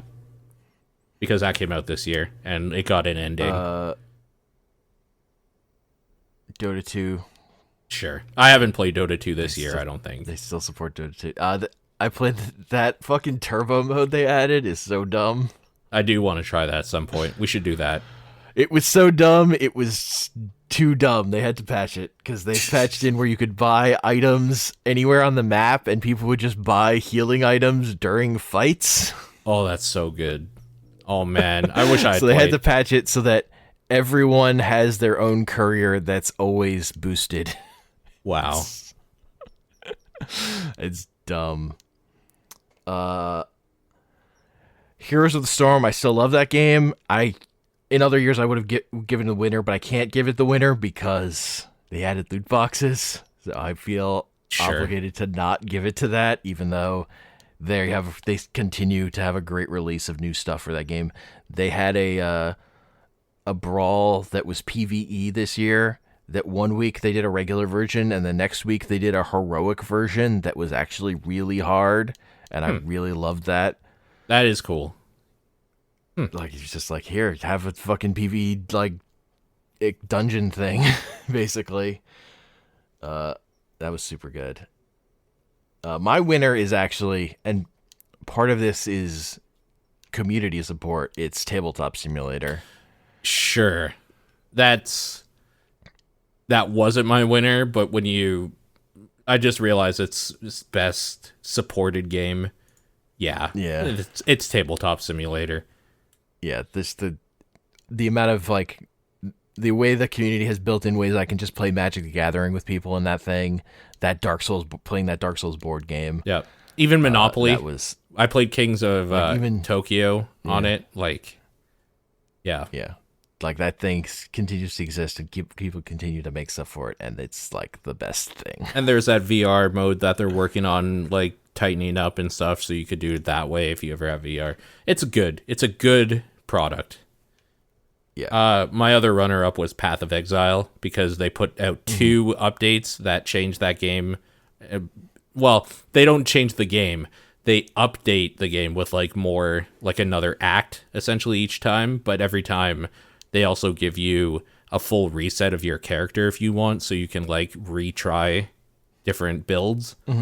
And it's every time they do an update, let's say, I get into that game real hard for a week. So they bring me back every fucking time, and I think that's super interesting. Yeah, also shout out Siege, although I'd be more into shouting them out if they hadn't taken like 3 months off to patch stuff and then still not. Well, because one of their updates was a patch that they should have just done. That was bullshit. That was dumb. Yep. But there are a lot of new characters in that game again, so I don't know. People are playing that game again, and I don't understand like where this fervor came from, because it seemed like for a while there was only 3 people I could count on to ever get a game going. And then now I just see people playing that every night. So whatever. I know. I mean, the biggest mystery to me in games is how fucking popular. Like, I don't know anyone who's playing it, but how popular Payday 2 still is. Like, Payday 2 got popular again. Payday 2's so good though. I think it's because Raid I just was haven't so played bad. that, so I can't talk about it. But it seems like they're doing the right stuff. I think it's just because Raid World War II was so bad, people went back to what was good. It's like more popular than ever. Yeah. Okay, let's move on. Best girl / waifu, whatever you want to say. I have one answer here because it's the one. It's the girl that checked off all the boxes. Senua from Hellblade, because I thought from a like girl next door type thing, she was pretty attractive. But her thing is, I like really badass women, and she is one of the most badass in like a realistic way, and strong in a way that like not only can she fight, but she's like dealing with mental illness while trying to save her lover's soul from hell. She's bae as fuck. And I feel like if she was my wife, I would never have to go to work again, because she would just kill literally everybody in our way. I have a pretty extensive list for this one. Okay, fair enough. I didn't play a lot of Persona 5, and I feel like there would have been a couple from there. Yeah, so a thing with Persona, I'll just say, like, kind of all but one, I think, of the female characters are really good. Okay. I guess it's just got a really great cast. I'll shout out two, one of the teenagers and one of the adults. Okay. Makoto on your team, who like summons her persona is a fucking motorcycle, and she gets this badass like metal plate on her face and like biker gear, and she just like has dusters. She just punches stuff. She's and she's like Chie, the smart right? one. What? She's like this game's Chie. Yeah, only like she's not the same. She's not Chariot, so her personality is kind of different. But she also like has some of that like Kind of like the badass tomboy is what I'm going demure, for. but also tough. Like, Yeah. that balance of stuff. Yeah. I mean, Chie's the best, so... Chie's the best. Did you listen... But No just as a side note, did you hear that part I was talking about in that Bombcast talk where somebody says something about Chie and Vinny's just instantly like, what the fuck did you just say about Chie? And then they were like that she's the best character ever. He's like, okay then. It's just like a throwaway like second. Yeah. I was just like, that's real good. That's a good moment. Yeah. And then of the adults, there's Tei Takemi, who's the like goth doctor lady. It's really good. Okay. Sure. She's like experimenting on you that whole game, like testing medicine on you. Right. But it's to like because she's trying to find this cure for this disease that this little girl has. That it's a good arc, and she's a cool character. But kind of all the women are cool. I will say my thing in that game is I actually can't deal with the teenage main character dating these older women. Like, That and they seems refer weird. to him as their high school boyfriend. I can't. I can't. That seems weird. But I mean, it's also weird to be like a 30-year-old playing a game where you date high school girl. Like that's weird too. Yeah. But because I personally disassociate from main characters, I felt it worked that way. But I get how if you were more into like thinking of yourself, that those are the characters that I'm actually more into. So yeah. so I have a bunch from other games. Sandra from Pyre, who's the ghost lady who's stuck in this orb. Sandra from Pyre's great. You- Also, She's just so Jody mad. is real good. Yes. Big horned, like, Also. tough lady that maybe Joe Dariel. Yeah. isn't as tough as she seems. Maybe? Yeah. Yeah, she's real good. I mean, I could name off more. Like, I like A2 a lot. Yeah, A2's pretty good. She's a little I think bratty at Aloy- some points, though, for no reason. And that's why I didn't put her. Yeah, But yeah. that's fair. Aloy from Horizon Zero Dawn, I just think is a great main character. Totally. And I like the way that she was an outcast and an outsider, but she kind of never, like, it's never like she feels the need to belong. She's like totally okay being an outsider in all these places, and like Yep. the way she just brushes off dudes that hit on her, I just find really amusing. good. As a kid, I think her forehead was too big, though, and that was weird. I mean, as a kid, yeah, no. She's Nightmare. terrifying. Yeah. I want to shout out Bae from Night in the Woods. I think has a really good arc. It's like too real. Of she's like her father owns this business, but he's completely burnt out, and she's actually running it. And she goes home and just like her room is a mattress that's on the floor, and she just passes out. Like that, just it's too real. She's It's like too real. working all the time and wants to go to college, but like can't. It's like it's too real. Yeah. Yeah, fair enough. Kazumi Mishima from Tekken 7, Heihachi's wife, is real good, Yeah. even though she's crazy. Yeah. That's, But I mean, of course she is. she has that fucking tiger. Yeah. Pretty badass. And then my last one is Kala Maria from Cuphead. Oh my god, actually she wins So good. for me. She's so good. Yeah, she's my favorite. Just like the transition from her first look to her second look. Yeah. And then like how sad she looks after you beat her. yeah. She's really good and like in an uncomfortable Rule 34 way for me. Yeah. Like, yeah, I mean, that design is just so good. Yeah. There's like a piece of fan art that's like her in her two forms, like next to each other, that I just fucking love. Yeah. Oh man, I didn't even think about her. I think she wins this well, I like Senua more Yeah. as like a character though. I mean, that's fair. Yeah, Senua still wins for me. But I'd fuck. give it to Kala Maria. Okay. You know what? I'll just say officially the Burning Barrel best girl is her because I like that better. Okay. Next up is best mount. And I counted as Cappy you taking over something. because you are essentially using it to ride somewhere. I put T-Rex because I really liked basically riding a T-Rex, moving him around. Pretty good. I really like it.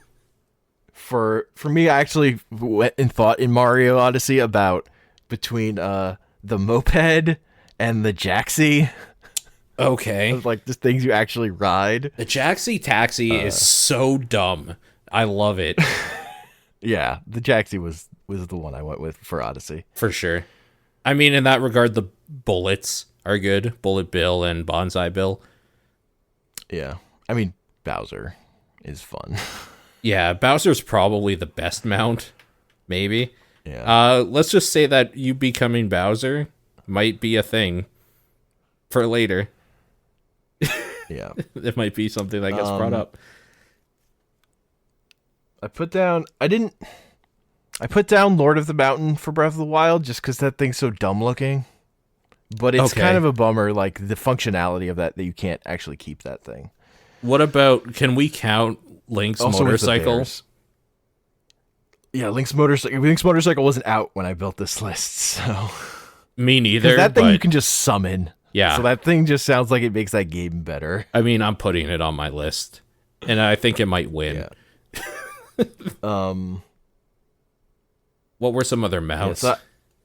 There's the Horizon Zero Dawn. You have a bunch of mounts. For me, my favorite were the Broadheads, which have like the really wide horns. Yeah, Just like run through stuff. yeah. I really like riding the Moose in Nier because it jumps at your jump height, and it's so dumb. Yeah. The Moose in Nier's really good. I forgot about that. A game I didn't play, but I just like that you ride camels in Assassin's Creed Origins. I just think that's funny. Yep, that's good. The Panzerhund in Wolfenstein 2. We get to just breathe fire everywhere. That part's good. Yep, that's true. I put on Mona from Persona 5 because he turns into a car. Okay. And I love the explanation, which is that, for some reason in the Japanese subconsciousness, they just associate cats turning into vehicles. Because that Miyazaki movie. That's the explanation for why you can do that. That's so dumb. so good. Wow. And then I put two from I put one from multiplayer games. I put in the Goblin Throne from Battle Right. Okay, that's a good one, actually. And then I picked one for Heroes of the Storm, and I picked one that came out this year, and I decided to pick the Golden Lunar Rooster because Okay. you can ride a golden cock in that game, Oh, man. and that's fun. Yeah, that's just fun to say. Yeah. In my mind, if we had to come to a consensus about one, I think it's either Link's motorcycle or the Moose. And I'm leaning more towards Moose. I'm gonna go with Moose. That jump is just That jump is hilarious. so dumb. Also, Moose in that game are scary, so it's really fun to ride one. Fucking terrifying. It's like, because you encounter them early when you're not leveled up, and you're just like, oh god, why is this moose so powerful? I guess that makes sense. Like, that's how it can still be alive in this world. Totally, yeah. Okay, let's move on to best menu / UI, user interface.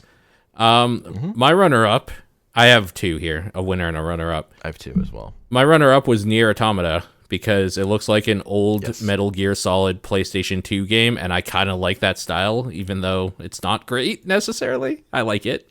It's not great, but they do good stuff with it. I hate that map, though. I like that within the UI, you can get a game over Yes. because you can take out your OS chip. Yeah. I like that part where you're playing a shooter level and then it zooms out and reveals that you're in the UI. I like that you can customize what you have on your HUD. Yeah, that's also good. Yeah. Like, That's also by all rights, it should be the winner, but there's just one I like more, that's fair. which I guess I'll just say now is Destiny 2. That's one of the few things I think that game does extraordinarily well, like from sleek and like nice looking. Like every time you go into a menu in that game, it looks like it's like out of some design student's portfolio or something. It just looks really nice. I really like it. And I like that you can change the opacity of your HUD or just turn it off completely to get like screenshots and shit. Yeah. Yep. I find it a little hard dealing with inventory, particularly when you get Their inventory's a little stuff. shitty. Yeah. Like, that's like my one complaint. Mine is Persona 5's UI. That one's so stylish. The menus in that game are so fucking slick and amazing. Yeah. Just like all the menu work. They put like way more work than they needed to in that stuff. I love like the dumb memes using it. I love people cosplays. It's just stupid. But it's just like it's just like so good. Yeah. It just comes It's up in pretty so many good for ways. sure. I think I would choose Nier over it though, just for a variety of reasons. Is why that I was mean, my the part winner. where it's just you get a game over in a menu. It's really good. Stupid. Yeah. Would you feel comfortable saying that our consensus is Nier then, since we both had that Yeah, as a that's fair. runner-up anyway?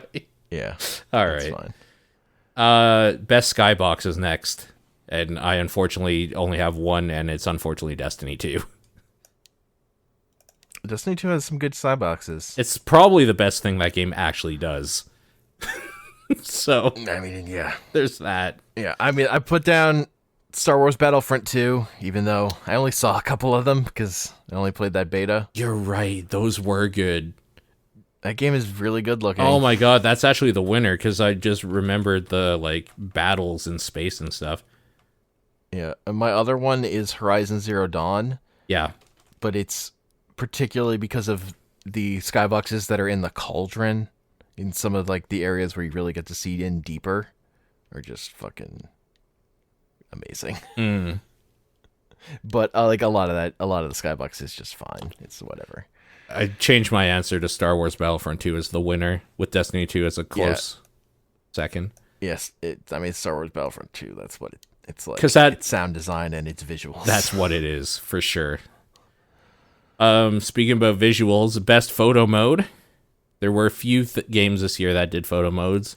So I have a bunch of ones actually. I have way more than I thought I would, just to talk about, like from games I didn't even play that I've read about. I have one winner written down, so let's go ahead That's through fair. your list, and then I'll... Okay, so there are two games from last year that got photo modes this year that I just want to mention, Okay. which is Final Fantasy 15 got a photo mode this year, That's right, it did. Yeah, okay. and No Man's Sky got a photo mode this year. Oh. And the No Man's Sky one, you can like move the sun around freely in the sky. Like it's kind of nuts. That sounds really cool. I didn't know about that one. Yeah. Wow. Okay. So the other ones I want to shout out, Uncharted Lost Legacy is another one I didn't play. Right. What I like about this one is when you're taking the photo, you can just change the character's expressions from a preset amount of lists, which leads to some good stuff. That's pretty good. Yep. And Horizon Zero Dawn has a photo mode, and you have a weather sliders and you have time of day sliders. You Like, also- you don't have full free reign of the sun, the moon, but you can change that stuff on the fly. You can move quite far out from your location as well to get like a good shot, and you can change the pose your character's in. Which is And weird. you can say the other one, and then I have one other one I wanna shout out. I mean, my winner is Super Mario Odyssey.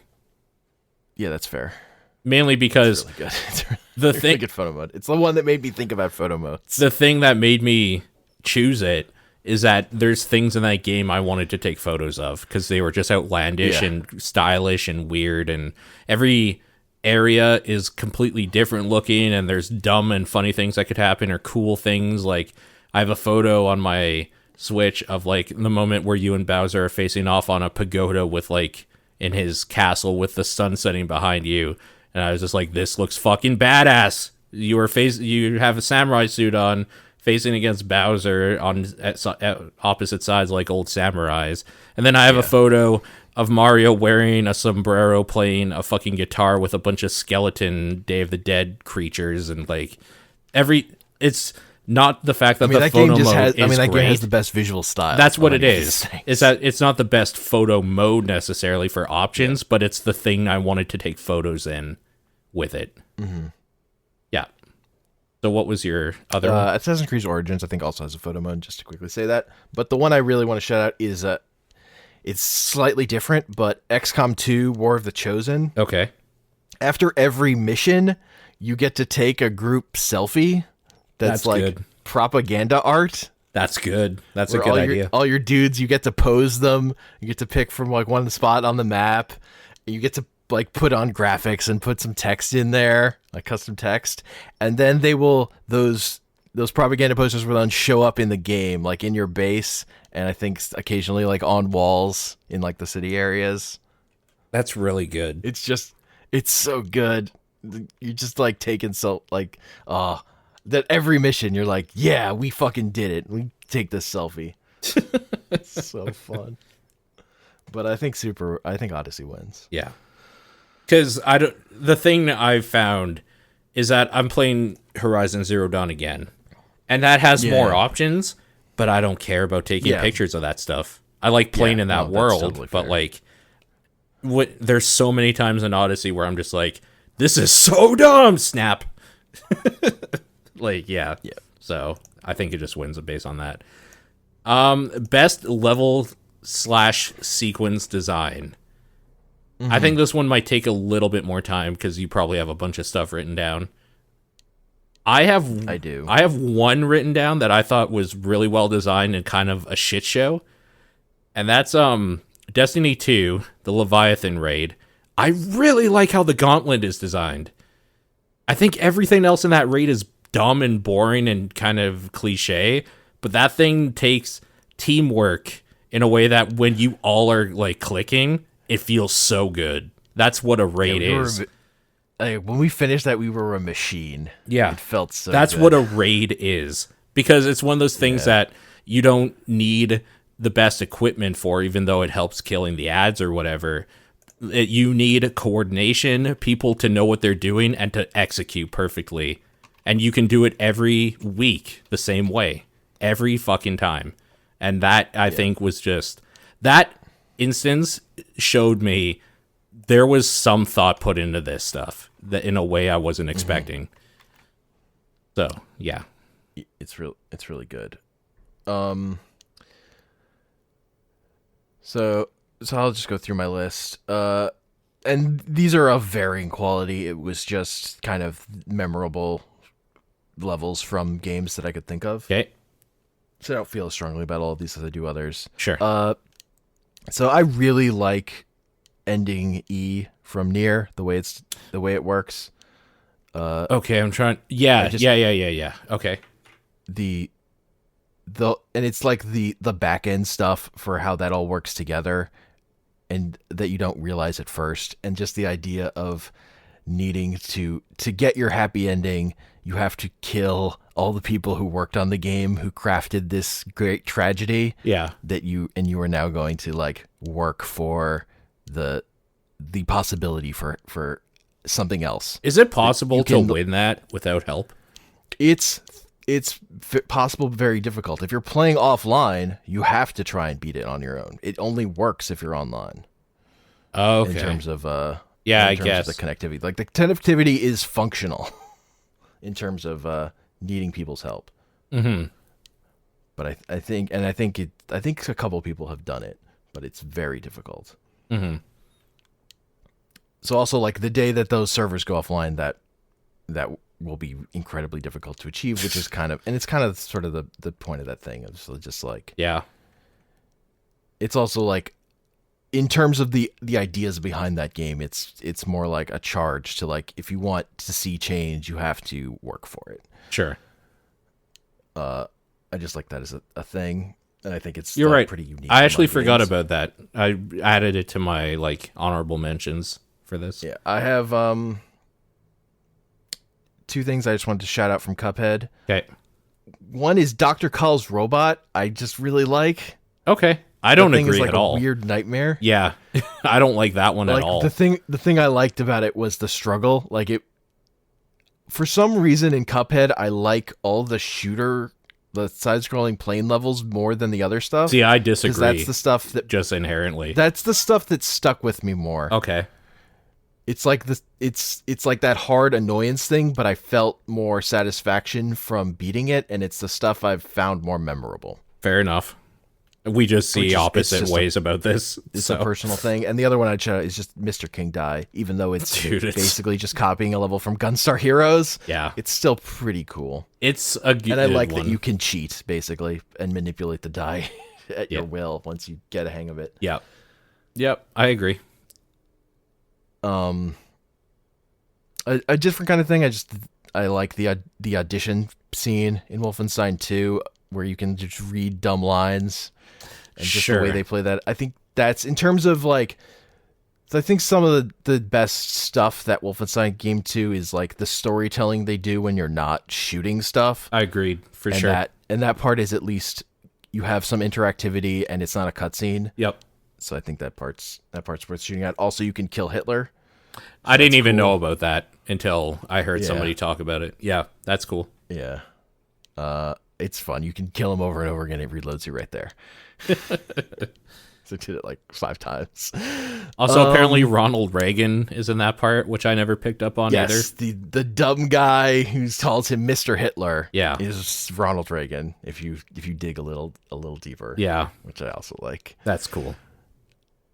The epilogue to Pyre, I think, is a great thing. I can't speak to it, but I would actually So kind of prefer if you don't get into explicit details, since I'm playing that like literally this weekend. it's just it pays off all your choice in the game. Okay. It basically every character has their own piece of story that sums up the whole thing, and it's Oh. all affected by what you've done throughout the playthrough. Like every character. Okay, so it's not just including, one like, your thing enemies. that you can spoil then. Yeah, it's like a screen. You're like clicking through like each little thing. It's just the way they thought about all the choices you make, the choices you make through the game, and paying it off at the end.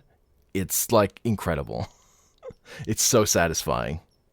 Yeah, fair enough. That sounds cool. And then my other one is the first chosen encounter in XCOM 2, which is the first time you fight one of the Nemesis type enemies, which is the first time you play that game. It's a more designed event. Like there's Sure. a cutscene. It introduces 2 characters that are 2 of like the hero characters that have voice actors. They're voiced by Worf and the counselor from Next Generation. Like all the new characters are voiced by Next Generation actors. It's kind of amazing. And dumb, but so like when I kind of didn't realize that this can work out differently, because the first time I did that mission, my chosen, like the ability it spawned with, they spawned with random things. It spawned for me with immune to Overwatch. Oh wow. Okay. And it's this, and the enemy is a stealth assassin who will like come up, knock down one of your guys so they're incapacitated immediately, and then like disappear and hide. It was like so stressful, and I had to like, I died and had failed and had to redo it. But then I did it on my next try. I don't know with that same sounds thing having fun. spawned. Like It's one of those things. Like it was a great challenge. I got through Okay. it with the second time without anyone dying once I kind of knew what it was. sure. Okay, fair And enough. and hadn't wasted the one problem with it was that it's staged. Like you go through with half your team, and then they come together, and then you fight the chosen. And I'd kind of blown my healing stuff Oh. because I didn't know that was going to happen. I see. Which is a big problem with a lot of the XCOM stuff. Is like the first time you're doing stuff, it's just how would you know? But once you know what you're doing, it's much more manageable. Sure. But that's just like because the cool things about the chosen is like they can also just kidnap your dudes. Like there's just a lot of possibilities, and that was a piece of structured content that they made into that game, or more structured content that worked in a way that nothing that was structured in the original base XCOM worked. So it was notable to me. Sure. Cool. It wouldn't win. What wins for me is the White Palace from Hollow Knight. That's my favorite, I think. Yeah, I mean that's a really good love one that thing. for sure. Also, like I could also say the final boss fight, the true final boss, is also super good. I didn't love the true final boss as much as the White Palace by any stretch. White Palace. I mean, White Palace was the one I picked. Because White Palace is the perfect culmination of your skill and abilities put to the test. Yeah. Yeah. That was like, as far as a level of video game, Yep. like that was the one that was like, this is a video game as a video game doing the thing I want, which is it's given me all my tools, and now here's the challenge. Here's the thing to pit yourself against. If we were to force to come up with a consensus between the two of us, what would you think would be it? Maybe What Nier? was yours again? Like, I don't think we're going to agree on the Gauntlet for Leviathan Raid. White Palace, we somewhat agree on. I think we both agree on ending E pretty hard. Yeah, I would go with ending E. Yeah. If we both agree on that. Yeah. I think there's, like, definitely our other choices are super strong. I mean, for ending E, the big thing for me is that's like, it's different from stuff I've seen in other games. Like, it felt kind of unique. Sure. Yeah, yeah. Even though it's sort of based on something from the original Nier, but I think this is a much better execution of it and the way because of the way it works in with other people. Sure. Yeah, I agree. Best level / sequence from an aesthetic point of view. This one was harder for me. See, this one I have two. Okay. But so I'll start, I guess. An observer jacking into people's memories and brains to find out how they died is fucking dope. Because you're in this weird nightmare scape of their like final memories and like their childhood memories and fears and whatever. Like, it basically just a jumble of what made them as a person in their like worst final moments, and it's a fucking nightmare. None of it makes sense. Everything is scary and creepy. There's generally blood or meat or whatever everywhere. Like, the whole just aspect of you are this old detective who plugs himself in this like Blade Runner dystopian like cybernetic future. You're plugging yourself into a bunch of like meth heads that are like cut open and like drug dealers and shit in this shitty fucking apartment building. You're plugging into their like final memories and stuff. It's everything about that is just cool in a way that maybe it doesn't earn all the time, but like I don't care because I liked it every time I did it. So that was one of my things there. That's fair. Do you have So one of the I just want to say the first time you go into a cauldron in Horizon where you've like played this wilderness thing and suddenly you're like in the Matrix, like the real world in the Matrix movies of just this like, and like the weird gears. I just think that stuff looks really good. But Sure. kind of, my other one is the almighty 1AU mission from Destiny 2 when you're on that fucking, that like weapon and you're in the sun. That's just fucking gorgeous. honestly, that's like the only part that's worth remembering from that game. So I agree for sure. Like it's like that's the part where like, oh my god, this game looks amazing. You're hiding I behind wish things. the story were anything good at all. Yeah, that's a It really good super part. Looks good. It sure looks good. Yeah, it does. And my other one is it's Carla Maria, just because I like how that character looks so much. Yeah. I like the aesthetic of that. Yep. Yeah, that's. I mean, I don't disagree. But a lot of the other good-looking games, I couldn't think of something that was like a level that I picked out. Like Pyre looks fucking great, but I don't know what I would call a level in that game. Sure. I have one that I was just like, this is just amazing, and I remember all the time.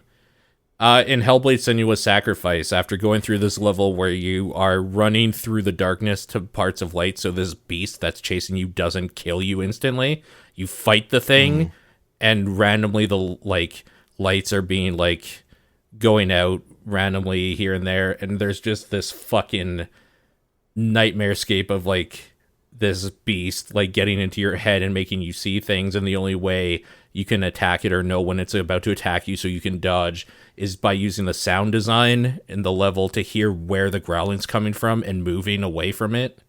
Like, it's fucking dope in a way I can't describe unless you play it with like good headphones and stuff, because It's just so fucking good. It's so good in a game that's like, I think the thing that makes it memorable, it's the only time you fight a like giant battle that isn't just a bunch of shitty dudes coming at you, and it's so it's like the perfect culmination of you being in hell and you fighting the devil back, essentially. It's so good. Yeah.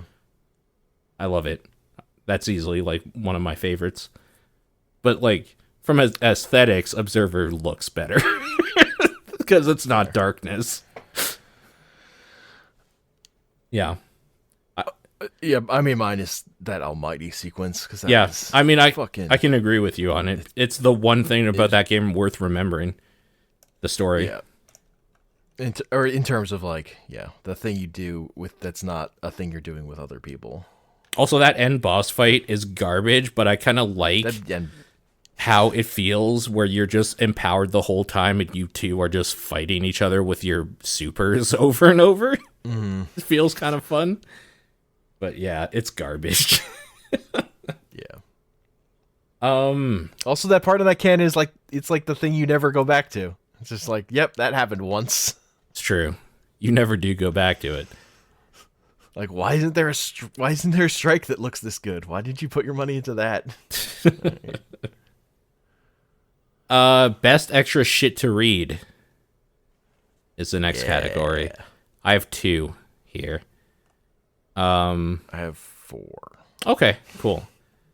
Why don't you start then? Because I have less. So, Wolfenstein 2. They still, Yep. There's lots of stuff to read in that game. Actually, in terms of their alternate history stuff. I have 3 then, because I actually forgot about Wolfenstein 2. That's really good. There's Nier Automata puts like really important plot stuff in stuff to read. Yep. They're just like bombs get dropped. I put specifically the weapon hacky stories sequences. to choose one because I thought that was really good. Stories are also super good. Yep. Yeah. There's a lot of good stuff, like your emails. Yep. Like it does it in a bunch of good ways. There's a bunch of good shit you read in Horizon. There's a lot of the old world, like logs of journals of people that you get to read as that game goes on. That's true. And the book in Pyre with the myths and legends about the gods is super good.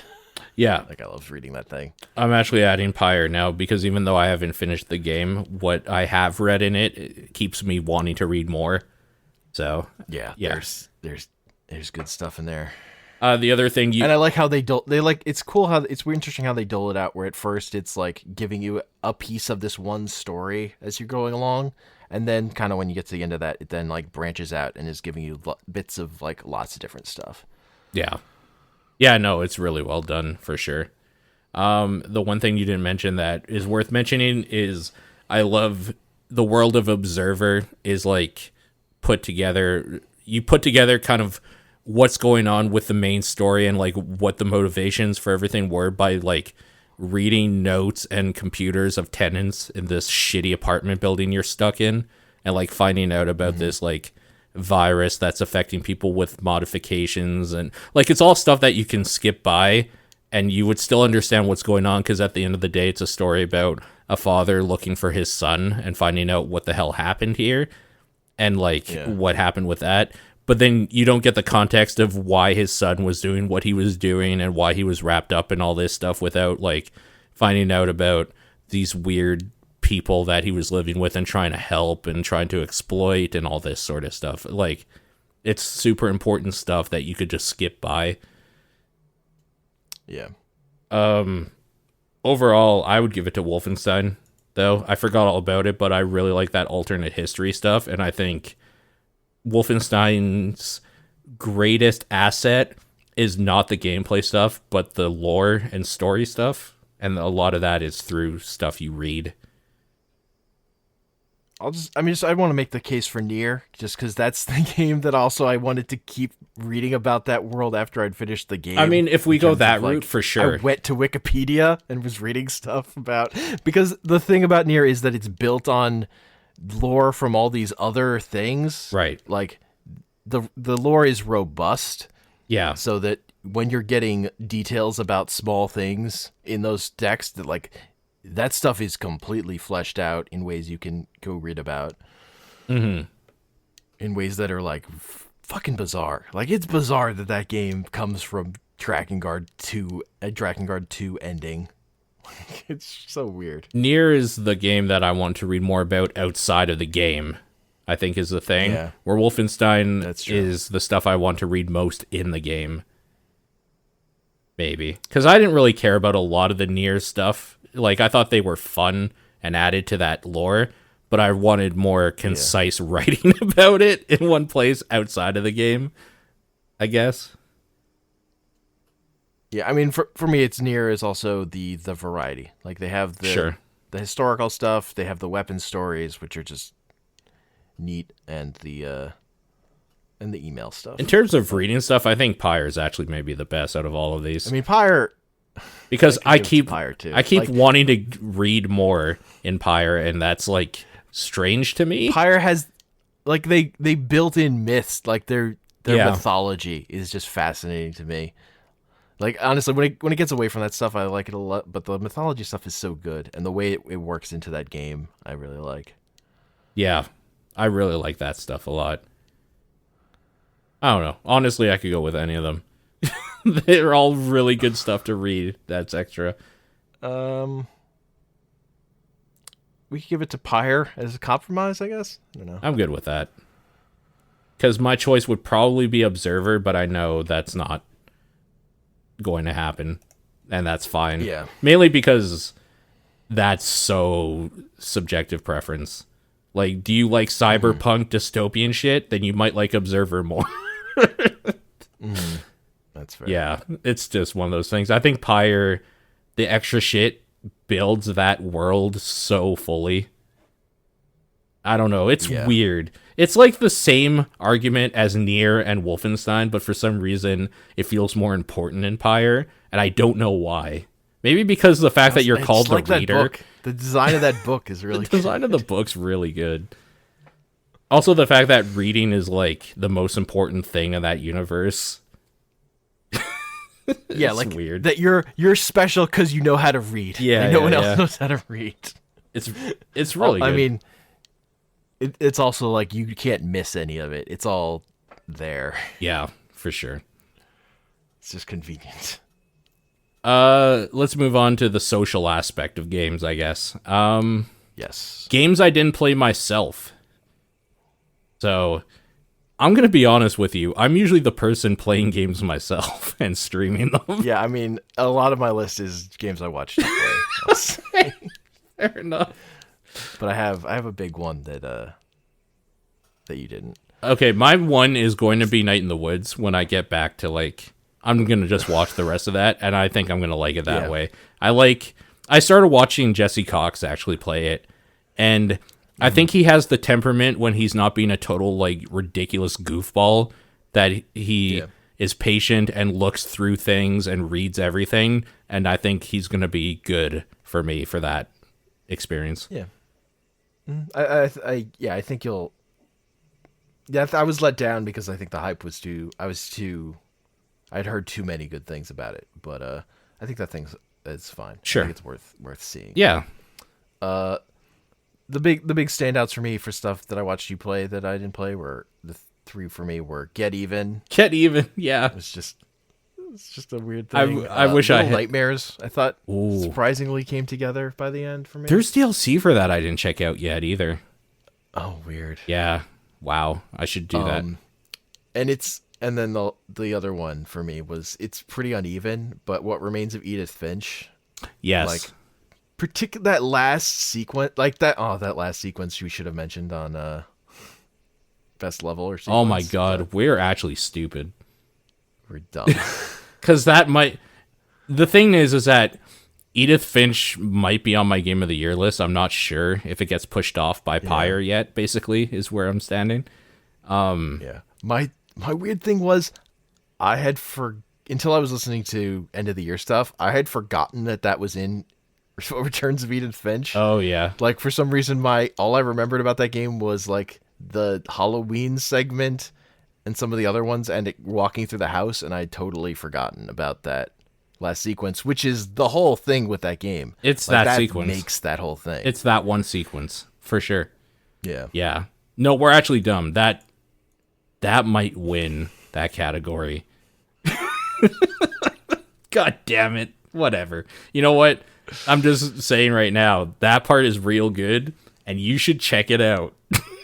Because it's worth playing that whole game for that. That's the part I regret not having played myself and touched, but I don't know that I would have loved the rest of the game enough to get there on my own. That's totally fair.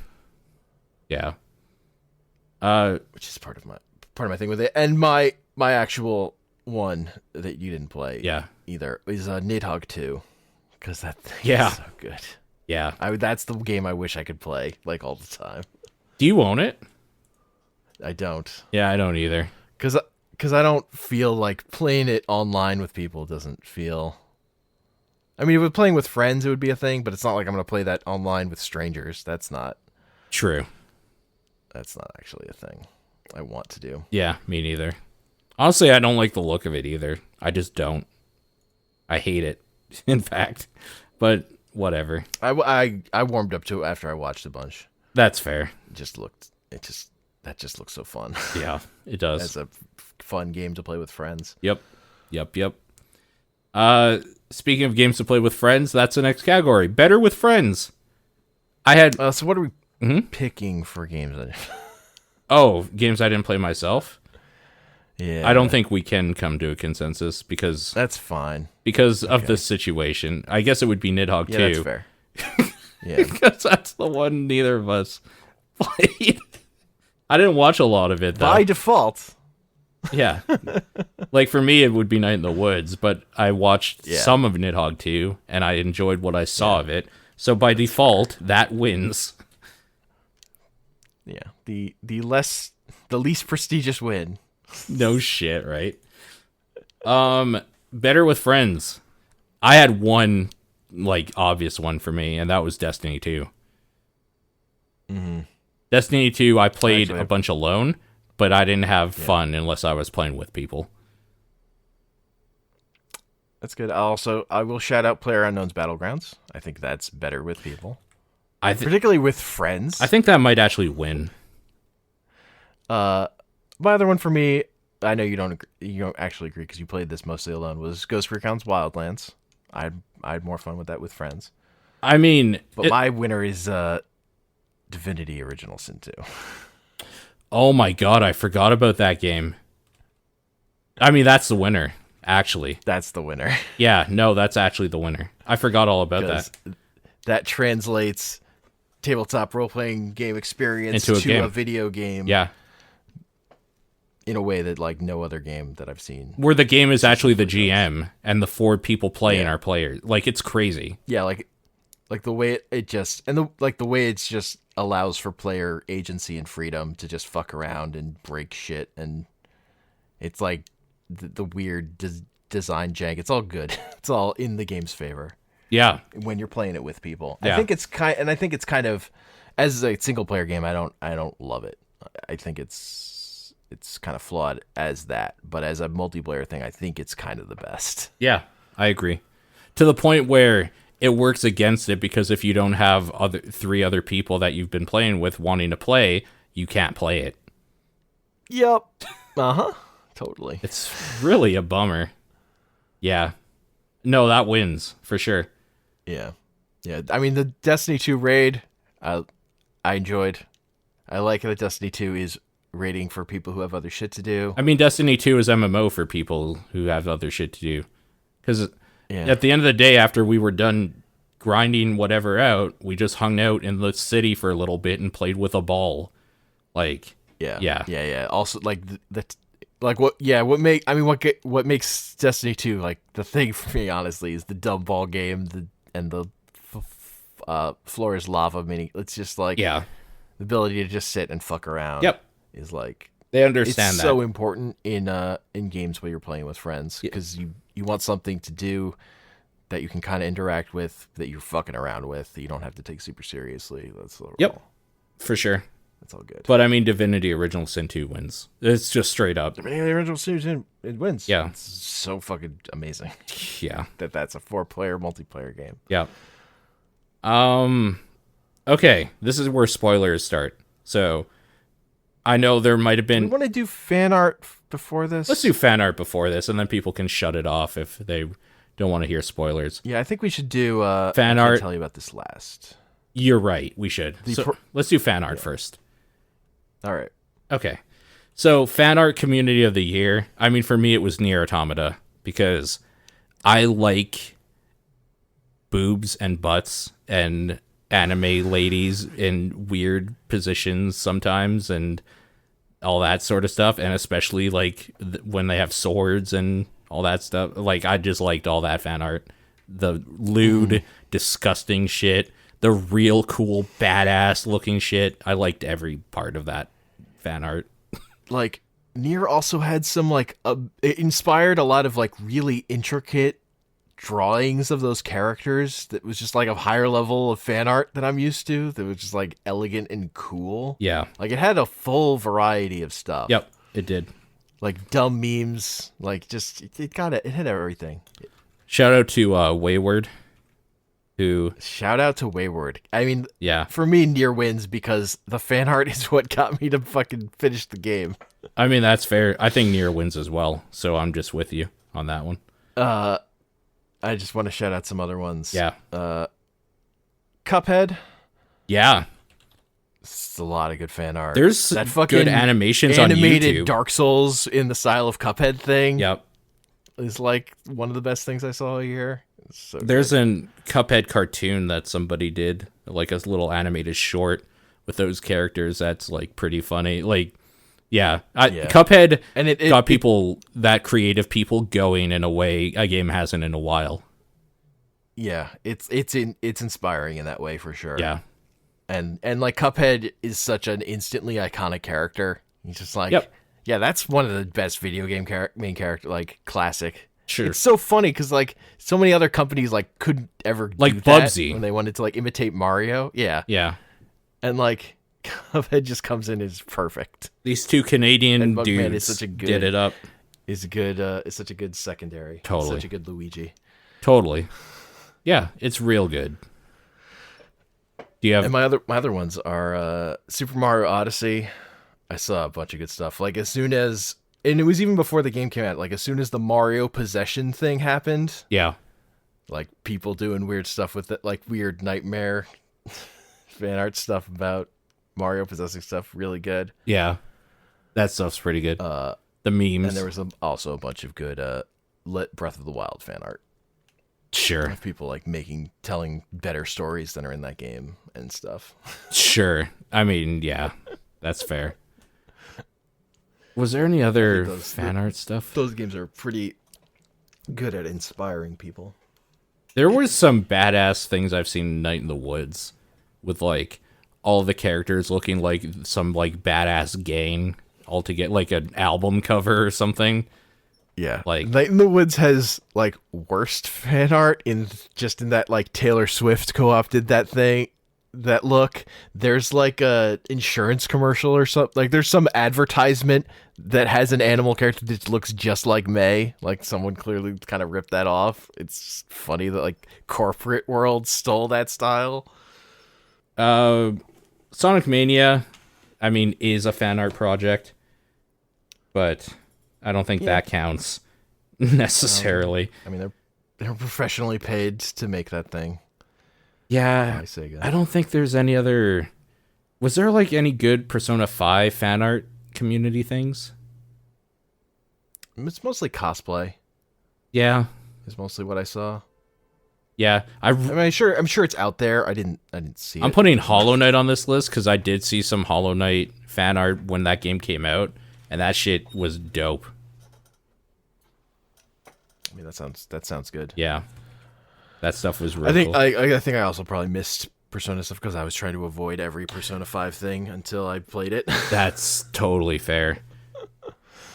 That's totally fair. I just want to add an addendum to worst game. Drawn to Death is garbage. I just looked at my games I played this year, and I forgot that one existed until now, and that game is fucking trash. That's fair. Yeah. Okay. Let's get into. Oh, a shout out on Metroidvania, just that Atlas put out this free thing. You can only get it in Japanese. This free like thing where you play as Jack Frost. Jack Frost. Yeah, I wanted to try that. Jack-o'-lantern. Yeah, I only played a very, very little of it. Is it good? It's just funny that they put that thing out for free. It was fine. Okay, that's good. I kind of got lost like immediately, but We're gonna get into slight spoiler territory, so if you don't want any at all, now's the time to say goodbye and thank you for listening. We're gonna start off with the I probably actually could have just told you about this award, so these aren't really spoilers, but if you're like super sensitive, goodbye. It's fine. Well, you can listen later. This is like, I mean, for me, this was the being annoyed at people being precious about spoilers for shit that didn't matter. Yeah. I have a few things here. I'm going to start it off with you use Cappy to control Bowser. Yeah, that Mario Odyssey thing. Like, come on, guys. Yeah. Of course that was going to happen. Why wouldn't that happen? In that regard, even though it's a cool surprise, I think the fact that you fight a dragon in Anor Londo in the sky, essentially, is like something you could totally tell somebody to get them excited about a Mario game instead of be like, oh, you spoiled it. Like, I think that's something that is a fun surprise that would be cool if you were able to play the game on your own right away. But like, yeah, I mean, for me, whatever. This category tied into the part where I said in thing it made me irrationally angry is people talking about Nintendo stuff. Is just like all my games, my 3 games on here were all Nintendo games because I didn't see anything in there that was worth not spoiling. Fair enough. Okay, so do you not have them as moments, but just like games in general? It was end of Mario Odyssey, end of Breath of the Wild were like my 2 big ones. Yeah, the fact that you fight Ganon shouldn't be a surprise considering it's called Calamity Ganon, and you are training to get him weak so you can fight him. Like, it's almost like it's the eternal struggle you're locked in. It's fighting Ganon over and over. I don't understand. I don't understand either. But people got real shitty about that. Some people. Not everybody, I'll say, but like... Yeah, some people got kind of shitty about that. The other weird thing for me was people getting precious about Peach's reveal in Mario and Rabbids Kingdom Battle, which is just that she shows up with a shotgun. Oh. That's it. It's nothing. I don't... Oh, okay. I didn't know about that, but I don't see how that's a spoiler, necessarily. There was a thing I didn't know about it that I got spoiled on that I actually just think is pretty cool, and I was never going to play the game enough to get there, so I was pretty happy about finding out about it. Sure. Which is kind of in the vein of that game basically being a rare game. It's pretty good in terms of the music. There's, like, you fight an opera singer boss that's, like, Great Mighty Pooh style singing, but what he's singing about is, like, a diss on Mario. Oh. He's just, like, insulting Mario the whole time in opera form in, like, a staged fight that has broken up by verses. It's pretty... That sounds kind of neat. Okay. It's like, oh, I kind of wish to see that, even though I got sick of playing that game, so I wasn't going to get there. But yeah, it's good to know. Thanks. Trying to think of some other one. Like, yeah, I guess for me, it's kind of the Nintendo ones. Because Nintendo ones are the ones that bring out the people that get, like, kind of shitty about stuff in general, I think. Yeah, because, like, for me... as someone who generally doesn't care about spoilers at all, what I encounter more in this kind of thing is people saying, don't spoil me. Yeah. And the ones that stand out to me are the ones that are like, that's not why would you care? Yeah, for sure. Not to say that, like, spoilers don't suck sometimes.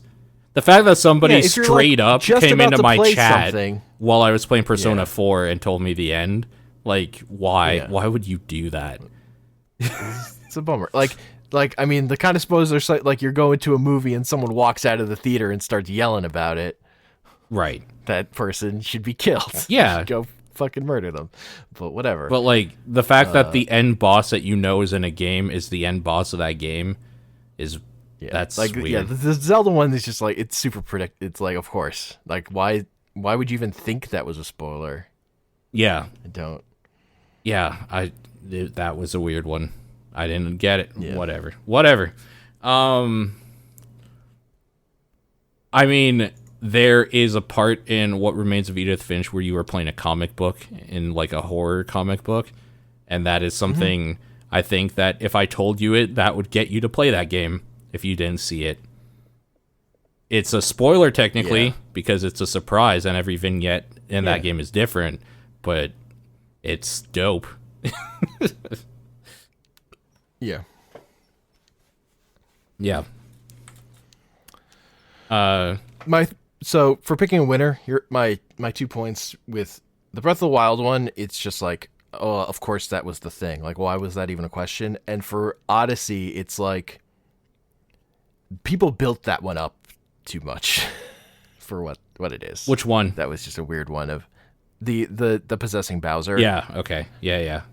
All right, and like that whole thing, like also like the way what happens with Peach at the end, like people built it up into a thing and it's not. nothing. Yeah. I would rather give it to Cappy controlling Bowser. Okay, I think. that's fair. Well, here's the thing. Actually, no. I'd rather give it to you fight Ganon at the end of Breath of the Wild because even the fact that people think that's a spoiler is ridiculous. Like, yeah, you could theoretically never think for a moment to yourself that you would use this mechanic to take over the boss of Mario. You could think that. I don't know how you don't think that you're going to fight Ganon. That's silly. Yeah. I think that wins. Talking that out more. Mario Odyssey, honestly, the thing that ended up disappointing me was those moon rocks that you encounter throughout the world. Yeah. I actually thought in my head, like, I wonder if you like come back to these levels and play as Bowser, and break those with Bowser, and then like that unlocks different stuff that you can only do that way or something, and that you never get to go back into the levels as Bowser is like actually disappointing. It's a bummer with that game. Yep, I agree. I think in the spirit of what this award is, I think it's you fight Ganon at the end of Breath of the Wild. Yeah, I agree. Because the other stuff isn't necessarily spoilerish, but like it would be better served if you just found out yourself, I suppose. That one, like, calm the fuck on. Oh, also the the weird one is like the Mushroom Kingdom thing in Mario Odyssey, because it's so easy to find out about that while you're playing the game. Sure. And like you're just like, oh, this is here. Yeah. I'll add it to the list. Like that's like the easiest painting to find is the one that gets you there. It's just like super easy to find that accidentally. I added it to the list as like an honorable mention, essentially. That's fair. Okay. Now, super spoiler time. This is where even me, like, the only thing I'm going to ask is for Pyre, specifically, just because I'm in the midst of it. That's the only one. Yeah. But, like, for every other game, even if I haven't played it, I'm going to find out about it now. So, turn away if that bothers you, because this is going to be super spoilery time as we talk about the I can't tell you about this award. This is stuff you should experience yourself. Otherwise, some of the impact is lost. Maybe some of the story beats are lost. Something is lost by knowing this stuff. Yes. All games are up. We're not going to say spoiler for the certain game. Every single game at this point is up. So if there's one game you think of that might be talked about here, that's it. Like it's probably going to be talked about. That's last warning. Bye. Okay, for everybody else, let's get into this. BJ gets his fucking head cut off halfway through Wolfenstein 2. That is something you should not know going in. Oh, it's so good. Yeah. And it's like you almost want to tell people because like they're complaining about how you only have half health. Yep. And you want to like they fix it eventually, but you can't. You have to nothing. Like that might win. Maybe. It's really good. Wolfenstein 2 has some more. The whole Hitler part is almost... I probably could have actually just told you about this, but I think the fact that like the first game doesn't talk about Hitler like at all, and this game for so long just briefly mentions him, and then you actually are face-to-face with him, is kind of a thing that is cool and best served like cold. And it comes at a point where you're like, what else can this game do? Yeah. We're going to Venus to audition for a movie about us, about, like, me in front of Hitler. Okay. Yeah. Yeah. And you're like just there for the audition, and you don't expect Hitler when he shows up. And you're like, but when he does, you're like, that makes sense. Yep. Oh, he's so gross. He is a disgusting piece of garbage, for sure. All right. Nier Automata. 2B is actually 2E, and that's hilarious. It's pretty good. It's pretty good. Which, I guess the implications are instead of a battle droid, essentially a battle android, she is an executioner android who was sent to consistently kill her S series she's assigned to. Which is real funny. Like, my favorite part about that is there's like a little detail where 9S, when he's like meeting, I think it's when he's meeting 2B for like the second time in the game, because he doesn't remember her anymore. Yeah. And he said he first mentions the detail. It's nice having a partner. We scanner droids usually work alone. Yeah. And then he mentions, well, my friends call me 9S, or Nines rather. Yeah. Excuse me.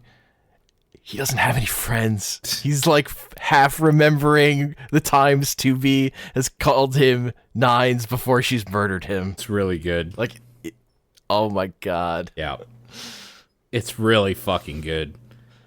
Like it become, and like the way that it starts to reveal is that his operator would never call him that. His operator is such a bitch to him. His operator is terrible. She is super cold. Yeah. She is so mean. Yeah. I think the reason it gets the I can't tell you about this mention is because unless you know what we even mean by 2B is actually 2E, it doesn't even make sense if I told you. That's true. So there's that part of it too. Do you got some spoilers handy? I kind of just wrote down like path C and D from Nier. It's just like I couldn't pick a thing. Okay. It's because like what I like about that part of the game is it just hits you with a thing over and over again. Sure. Yeah. There's just lots of stuff. Yeah. It's just like, come on, you got to keep playing. You got to get to this part because this part of the game is where it pops. Yeah. Horizon Zero Dawn. Yep. It's what Zero Dawn is. Yeah, okay. I mean, I didn't get to the point where I found out, but I know it wasn't spoiled for me, but I knew a little bit about it. Go ahead. It doesn't matter to me. Yeah, so it's what it was they had made these machines and they had grown out of control and they were just consuming people. Well, and they were yeah. on it. That's like how they were getting fuel, and the humans were on an extinction path. It's so dumb. Why would you create robots that replicate themselves and live off biomass? That's the dumbest. Fuck. Because you could. Humanity's so dumb. We deserve to die. It's like the Ice 9 thing from Vonnegut. I guess so. You're just like you're only looking at this one specific problem you want to solve, and not the unholy nightmare you will unleash. So stupid. It's like you trying to split the atom because you want to make unlimited energy, and you don't realize that's going to cause an atom bomb. Yeah. It's like scientists' hubris and the way they don't look forward. So dumb. Anyways, continue. Yeah. So, and then in the story, the government comes up with basically Aloy's mother has come up with a plan to solve it. Yeah. And just to do that plan, they initiate Operation Enduring Victory, I think. I forget what it is. Yeah, it's something like that. It's something like that, which is just they're throwing all their soldiers at the machines just to buy time. Yeah. And what they're buying time for is Operation Zero Dawn. Yeah. Which turns out to be like not to save everyone, to let everyone die. And then they have this protocol of creating clones of specifically genetically diverse group of humanity that can then repopulate the Earth once all the robots have died because all of the biomass on the Earth has been it's extinguished. the stupidest Zero fucking... Dawn. Yeah. Actually, it was the apocalypse. Yeah. It was the end. You're not See, I didn't Aloy, and that Aloy isn't her daughter, it's her clone. I didn't know the part about like the reason why you do it is to like extinct everyone and then rebuild. All I knew is that Zero Dawn was basically just let them win. So dumb. Yeah. And then the what happens is there's to enact this, there's a computer program, Gaia, that has all these different cores. Yeah. And right. the main villain of the game is one of those cores that is Satan, I think is what they call him, right? Or whatever. Yeah, the Metal Devil. The Metal Devil, yeah. Yeah, that's it. And like his programming is the part about like making sure people die, everyone dies. But Gaia is now broken. Like it won't if humanity goes extinct, it won't come back again. Right. Is another thing you find, but I love that title is right in it's such a dumb title, and when you find out just what it actually means, there's a reason that game is called that. They tease out what it is military for a while, operation too. Yeah. And it's a good like that's the mystery of the game is the way your Aloy trying to find her mother leads into this greater story. Yeah. Is like what makes that game good. Right. I didn't realize the clone thing. In terms of the story. But that's fine. Yeah. That's not a huge spoiler. I think the bigger spoiler is the Zero Dawn thing. Yeah. I mean, the clone thing I had kind of figured. Yeah. Honestly. Yeah, because there's no conceivable way that far in the future it's their child. Yeah, that's there's an implication that maybe this isn't so far in the future until Zero Dawn. It's like very clear this is very far in the future. Yeah. Yeah. Yep. That's true. Oh, and there's just good stuff with you learn along the way about like the ways in which they tried to start teaching, like raising people before, and like there's good. The backstory stuff in that game is really good. Yeah. Yep. I'm gonna add one to the. I probably could have just told you about this. Chris Redfield is in Resident Evil 7. Whoa! That was like a spoiler to the point where people in the community were fighting each other about if that was actually him or not.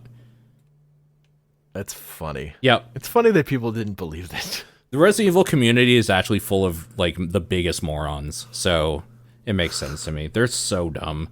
I hate that Reddit so much. Yeah.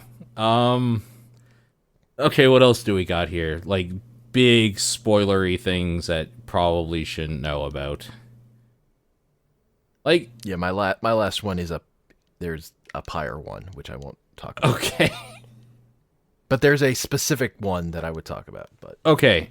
For Pyre, I know there's different endings. Is this just one of them I might not get? No, it's a specific thing that happens. Okay. That I would. It's not a specific thing that happens. I could tell you what it is without even giving it away necessarily. Okay, let's do it. It's the true nature of the narrator. Oh, is a thing. Okay. Yeah. And as that plays out and the way that he acts towards you over the course of the game, it's a good thing. It's a cool little thing. Also, okay. I like that that's the Bastion narrator and he sounds so different. I didn't realize like that was. Guy's wow. Range. Yeah, he does. Yeah, it's the same narrator. It's the same dude. It's a completely different voice. It's so good. I don't really have anything else that would be like a big non-obvious tropey thing. I guess in Tekken 7 you play Akuma fighting Heihachi and Devil Jin at some point. I mean, that's in the trailer. That was another probably could have told you. Sure. Like if someone didn't know Akuma was in that game, like how did you not know? I guess so, yeah. I mean, that's one of the things that I was just like, oh, fuck, yes. So. Yeah, I know. I was stoked. But I was stoked about that when it was announced. Yeah. I think. Yeah, those are all the. I think the I winner is guess there's BJ like, getting his head cut off. yeah. I would also say in Hollow Knight, like Okay. who you like your nature of like who you are, who your character is, that you're not the Hollow Knight kind of thing. I mean, the Hollow Knight is like when the you- end boss, essentially.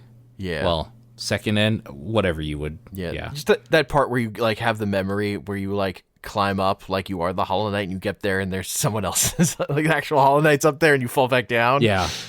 Really good. That's good. Yep. It's definitely a good one.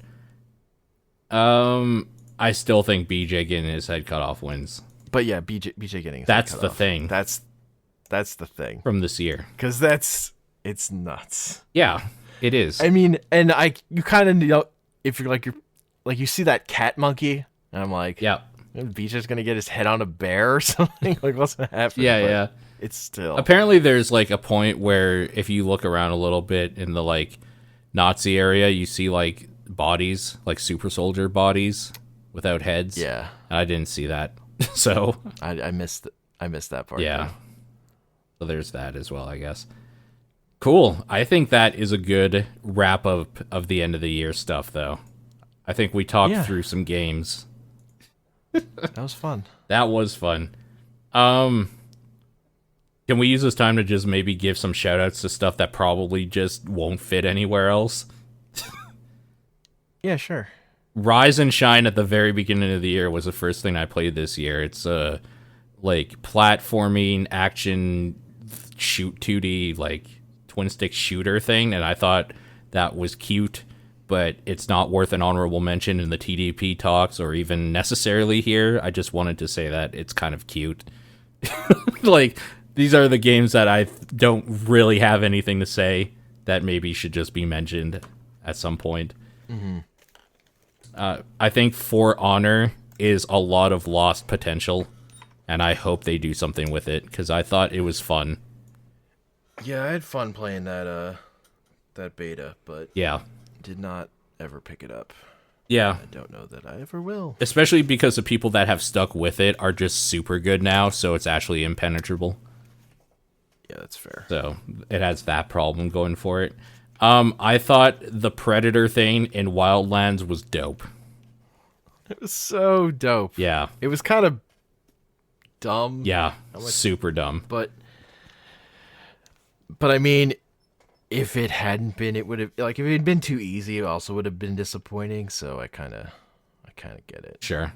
I thought Super Mario Run was actually kind of okay, but the price tag made it an impenetrable buy for me. I'm not going to pay Yeah, it was- $11 or whatever for that. It was too much. Disney Afternoon Collection was a great way to re-release some great old Disney Capcom games, and I thought that was a cool thing, but not worthy of talking about in any real way. Just kind of fun. Yeah, I couldn't get my controller to work with that, so I refunded it. Yeah, fair enough. Dead Cells is a great game. It's not officially out, so that'll get more talk when it is, and I play through it hardcore. Yeah, and hopefully it continues to develop well. It's a little more. I feel like next time we do one of these, we should do a like best thing that isn't actually coming out yet this year, because I think like I would say Monster Hunter World demo as well was like real good, and I was super happy to try that this year. That's true. Like in the spirit of that year where I loved Overwatch. Yeah. Because it wasn't out yet. Or like last year, how my game of the year was a Resident Evil 7 demo. Yeah. Like, I think that's almost an important thing to include for next time that I just didn't think about. Yeah. Thinking about things I wanted to shout out a bit. Yeah. That Quake Champions beta thing Yep. is not what I wish it was, but it's still okay. Yep. I've had some time with that. I agree. It's okay. I hope that game continues to get better. I had some fun with Flint Hook, though I think that game isn't great. Right, Flint Hook. I thought that game looked kind of bad. I didn't buy It it. was okay. Yeah. Hand of the Gods which I don't think is out yet, It's was really fun. it is actually out on It's like- PS4. There's a version of Okay, it. it's out on PS4. Yeah. As just like another Duelist. Duelist. Yep. Because Duelist got fucked up Yep. in terms of its model. It's yeah, it's a bummer. But Hand of the Gods was fun. Yep. And I think that's it. The Surge. Shout out to you for being a garbage Souls-like. That sucks. That game sucks. Game sucks. Speaking of games that suck, Lawbreakers. I didn't play that. Lawbreakers is pretty bad, and I can see why it had like 11 people playing it recently. Yeah, that thing is dead. Absolver. Oh, Absolver, you poor son of a bitch. You need more to you. You're not a complete thing, but you have some great... You're a good tech demo for a fighting game. Fucking Absolver, man. Oh, yeah. Something I didn't play, but I'm committed to playing next year. They put out the first two Zero Escape games on PC this year. Yes, the Nonary games. The Nonary games. Yeah. And that's like, for me, besides Monster Hunter, like the thing I want to do at the beginning of the year is play that. See, weirdly enough, the thing I want to do is play through Mega Man Legends 1 and 2. And I don't know why. It just hit me out of nowhere a week ago. Dauntless. You have a long way to go, baby. But you might get there. You might get there. Splatoon 2. I really enjoyed that. It was the first game I had on my Switch. Yeah. Yep. So I played a lot of that. I like that they, even though the Switch doesn't have Miiverse, Splatoon 2 is the Switch's Miiverse, because it basically has that functionality Yep. in a game people play. I mean, that thing has issues, but it's fun. As a console shooter, I really like it, Sure. even though that's a genre I'm not super into. Battleship Brigade, you just don't fit anywhere. I'm sorry, you're not a bad game. You just don't fit as a good or best example of anything. You just kind of do a bunch of stuff okay. Yeah, I would feel better about it if I didn't dislike playing Thrash. Thrash sucks. He actually sucks. Yeah. Also, it draws too many comparisons to Pyre for me, just because it sets up that tournament structure and even has a narrative reason for you to lose, but then is totally linear and you can't lose any battles. Yep. Just annoying. Shout out to Call of Duty World War II, which I wanted to play, but then didn't after I heard some mixed opinions about it and had other things I could do for $80 when that came out.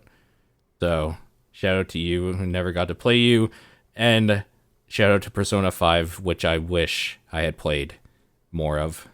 And I feel somewhat bad that I didn't.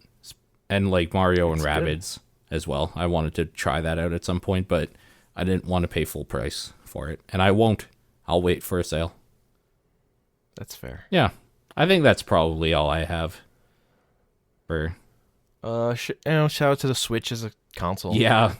What a good console. Pretty dope. It is. I rebought Shovel Knight on that. I rebought Slime Sand on that. I'm surprised you didn't bring Slime Sand up at all for best anything. Okay, so it didn't have a standout level. Right. That's Like, fair. I just liked it's how the levels stack on top of each other that I really like. Okay. Like, honestly, I was writing my Game of the Year list, and that the way I wrote about it bumped it up. So I've kind of got a lot of that out of my system because I was just working on that. Here, I have an idea. I'm going to add one category, and that's going to be best use of a slime. And I will put Slime Sand. There. Yeah, I mean, Slime Sand for me is in the conversation with N++ and Super Meat Boy for my favorite platformers. That's totally fair. It's that good for me. It's really good. I just wish I played more of it. The thing it does is it like introduces a new mechanic in like an introductory way, then it pushes you harder, then it goes away. Like, it doesn't overstay its welcome, and then they bring it back later, with something else that they've also introduced to like combine them in a cool way. Yeah. Like it doesn't have the problem that Super Meat Boy does, where they have this mechanic for this world and they just hit it over and over again. Sure. It does a thing, then as soon as they've kind of done their thing with it, it just moves on to something else. And they get like up to like their fucking Donkey Kong Country style barrels that you're shooting out of at some points. Like they just do a lot of stuff with level mechanics. Totally. And just your core tool set where you can only double jump off of the side of walls, and you have this dash that you can dash higher and stuff. Like it does a lot of cool stuff. For sure. Agreed. But I think that's going to do it. Also they've had free content DLC to that thing too. That's cool. Yeah. Which I just started playing the first one, and there's another one that's coming out. Cool. We should do this again next year. I really like this longer form, breaking down good things in video games and bad things, and like giving games that do that stuff special shout outs instead of doing just a list of 10 to 1. That has its own place in like talking about games for sure.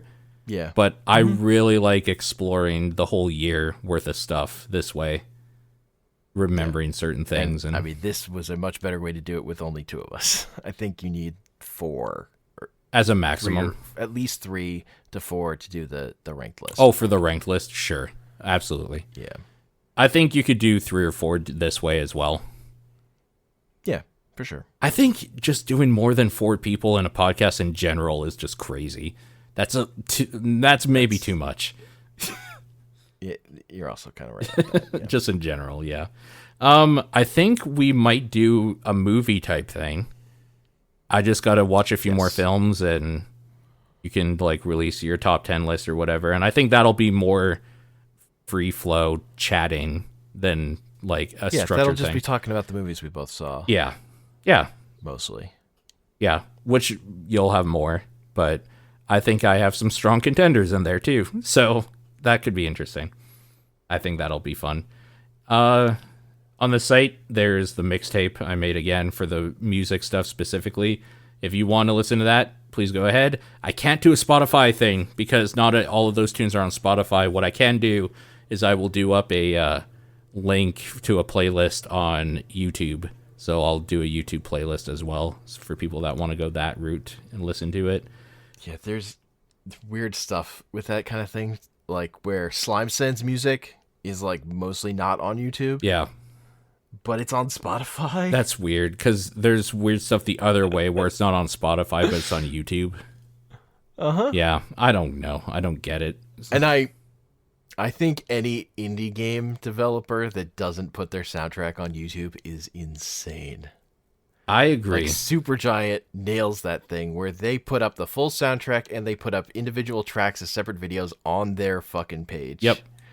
No, and don't like have just some random person have all those views. Yeah, no, it's super important to do it that way, I think, too. I don't get why everyone doesn't, but whatever, I suppose. I feel like some of it comes from like the people, like the friends or whatever that they're working with that are independent music makers, but you have to make the contracts that stuff's out there if you're making a game. I think it's just, it's the culture. Yeah, I agree. But, this was fun. We'll have to do it again. Thank you for listening. Hit us up with what you guys think for game stuff. I'd be interested in the Discord, or we don't really have an email set up specifically for like this sort of thing. So just on our Twitters, I'm at Exposure, EXFAUXSURE, and Hank is at Comic Panels. Correct? Yep. So hit us up with what you guys think for our choices and all that sort of stuff, your choices and all that good stuff, and we will see you guys next time.